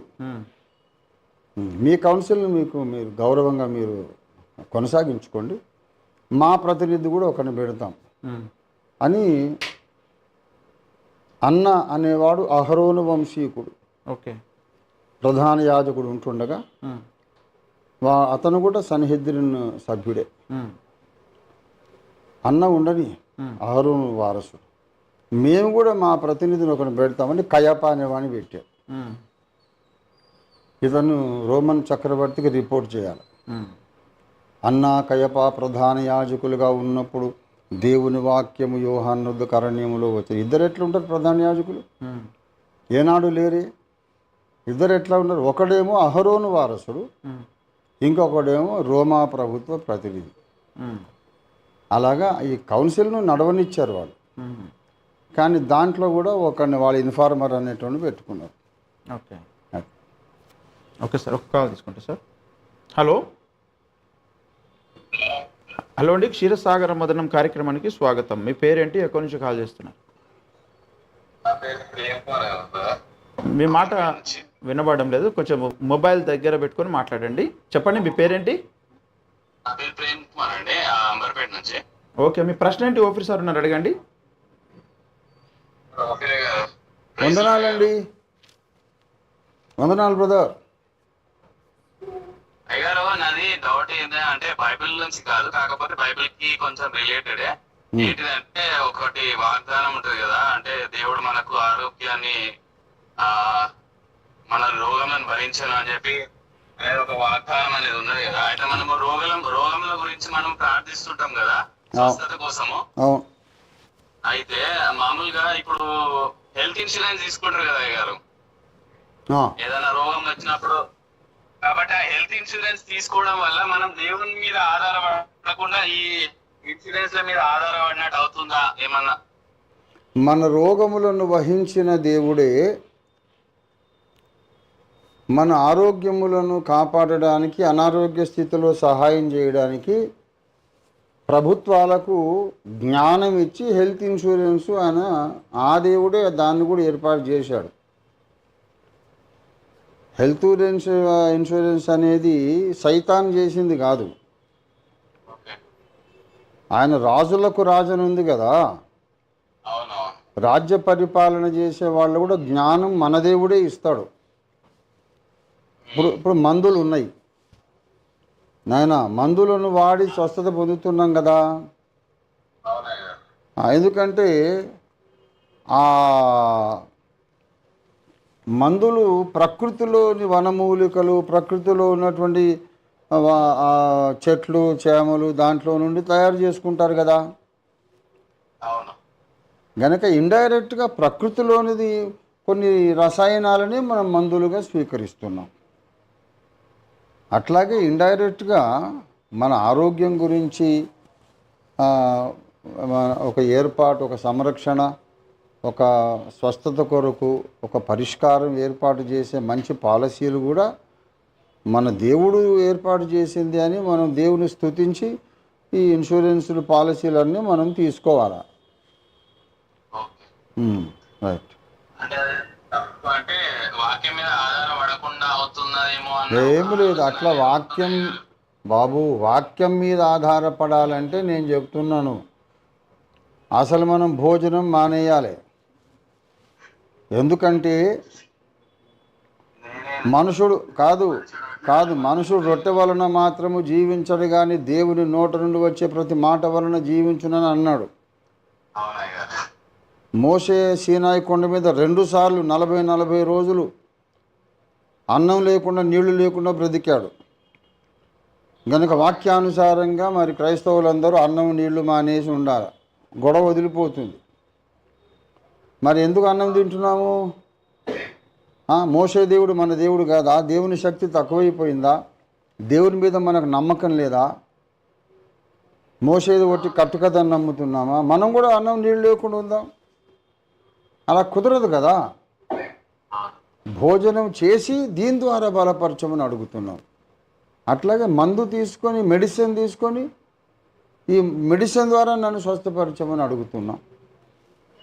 అలాగే ఇవన్నీ కూడా వ్యవస్థలో ఉండే ఏర్పాట్లన్నీ కూడా దేవుడు ఇచ్చినవే. రైట్. ఇది క్యూర్ సెల్ గురించి కూడా మీరు చెప్పారు కదా అయ్య గారు. అయితే ఇది క్యూర్ సెల్ కూడా అంటే ఎప్పటికీ వాడుతూనే ఉండాలా, లేకపోతే క్యూర్ అయిపోయినాక మానేయచ్చా? క్యూర్ అయిపోయినాక మానవచ్చు. అంటే మళ్ళా ఫ్యూచర్ లో ప్రాబ్లం మళ్ళీ మనం రావచ్చునా అట్లా అని. క్యూర్సెల్ విషయము మన మార్క్ బాబు గారికి నాకంటే ఎక్కువ తెలుసు, మీరు చెప్పండి. ఓకే బ్రదర్, ఇది మనకు ఫుడ్ సప్లిమెంట్ కనుక భోజనాన్ని ఎలాగైతే ప్రతిరోజు తీసుకుంటామో దీన్ని కూడా మనం జీవితకాలం అంతా తీసుకోవచ్చు.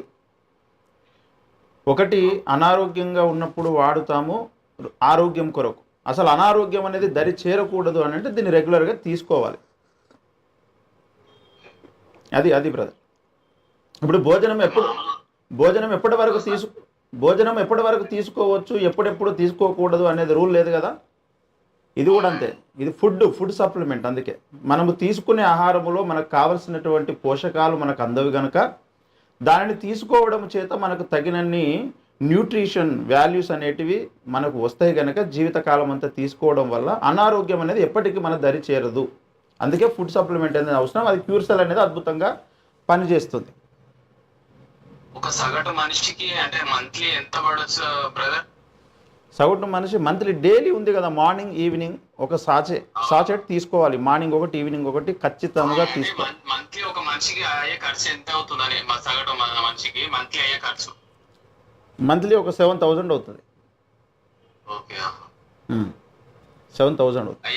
అయ్యగారికి ఒక చిన్న కోరిక అయ్యారు. కాకపోతే ఏంటంటే మీకు ఒక మంత్ అయినా మీకు ఆ ప్యూర్ సెల్ ఇప్పియాలని నా కోరిక అయ్యారు. నా కోరిక తీర్చగలరు అయ్యారు?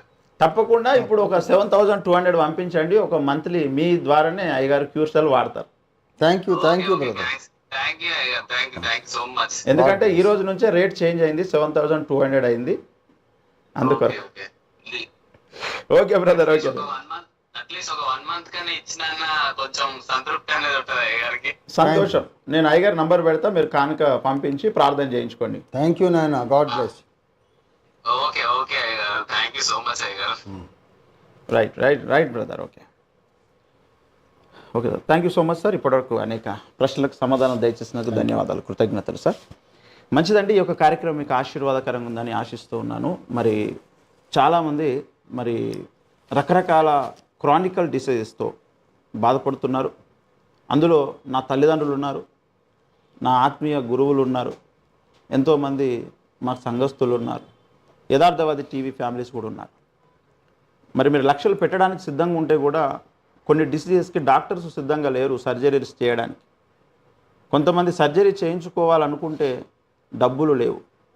ఇలాంటి సిచ్యువేషన్లో ఉన్నటువంటి వారి కొరకు ఒక అద్భుతమైన స్టెమ్ సెల్స్ టెక్నాలజీ వచ్చింది, అదే క్యూర్ సెల్. దాన్ని ఎవరు ఎంత నెగిటివ్గా ప్రచారం చేసినా మనకు కావాల్సింది ఆరోగ్యము.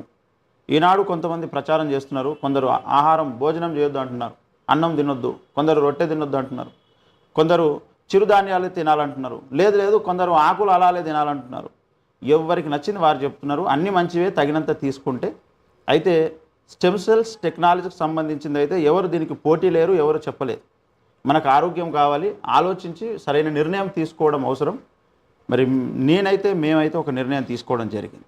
నా తల్లిదండ్రులు బాగుండాలి, నా అనుకున్న వారు బాగుండాలి అనే దాని కొరకు లక్షల హాస్పిటల్స్లో పెట్టడానికంటే ముందు మన ఆరోగ్యాలను కాపాడుకొని ముందుకు నడవడం కొరకు, దేవుని సేవ చేయడం కొరకు, మన జీవితాలను ముందుకు దేవుని మహిమార్థంగా నడిపించుకోవడం కొరకు ఈ క్యూర్ సెల్ అనేది అద్భుతంగా పనిచేసింది. అనేక మంది వ్యక్తుల మీద ఆ ఆధారాలు నా దగ్గర ఉన్నాయి. కనుక మీరు కూడా వాడి ప్రయోజనం పొందండి. నా ఫ్యామిలీ మెంబర్స్కి, నా ఛానల్ వ్యూవర్స్కి చెబుతున్నా మీరందరూ క్షేమంగా ఆరోగ్యంగా ఉండాలని కోరుకుంటున్నాను. కనుక మీకు ఎవరికైనా క్యూర్ సెల్ కావాలంటే తప్పకుండా 97052కి మీరు కాల్ చేయొచ్చు. మీకు నా నంబర్ డిస్ప్లే చేస్తున్నారు, ఒకసారి మీరు చూడండి. ఈ నంబర్కి మీరు ఎవరైనా వాట్సాప్ చేయండి, చేస్తే మీకు ఈ యొక్క వివరాలు అనేటివి అందుబాటులోకి తీసుకురావడం జరుగుతుంది.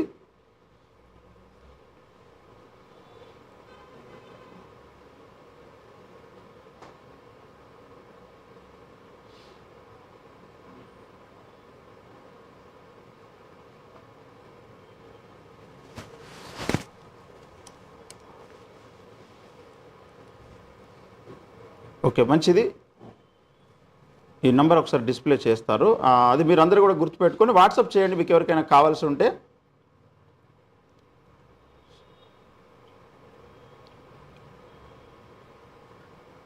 (970-513-2469) మీరు వాట్సాప్ చేయండి మీకు ఎవరికైనా కావాల్సి ఉంటే. ఎందుకంటే ఇప్పటికే కొన్ని దాదాపు ఒక 50-60 మంది మాకు భయంకరమైన క్యాన్సర్ వచ్చింది, డాక్టర్స్ ఏం చేయలేకపోతున్నారన్నారు. అలాంటి వారు చాలామంది రికవర్ అవుతున్నారు దీన్ని వాడిన తర్వాత. అంతకంటే గొప్ప సంతోషం, ఆనందం ఇంకొకటి లేదు. కనుక దీన్ని ప్రతి ఒక్కరు కూడా వాడి మీరు ఆరోగ్యంగా ఉండాలని మనస్ఫూర్తిగా కోరుకుంటున్నాను. రండి, వచ్చే శనివారం మళ్ళీ క్షీరసాగర మధురం కార్యక్రమంలో కలుసుకుందాం. అంతవరకు సెలవు. అందరికీ నమస్కారం. Praise the lord. Thank you గారు. Praise the lord.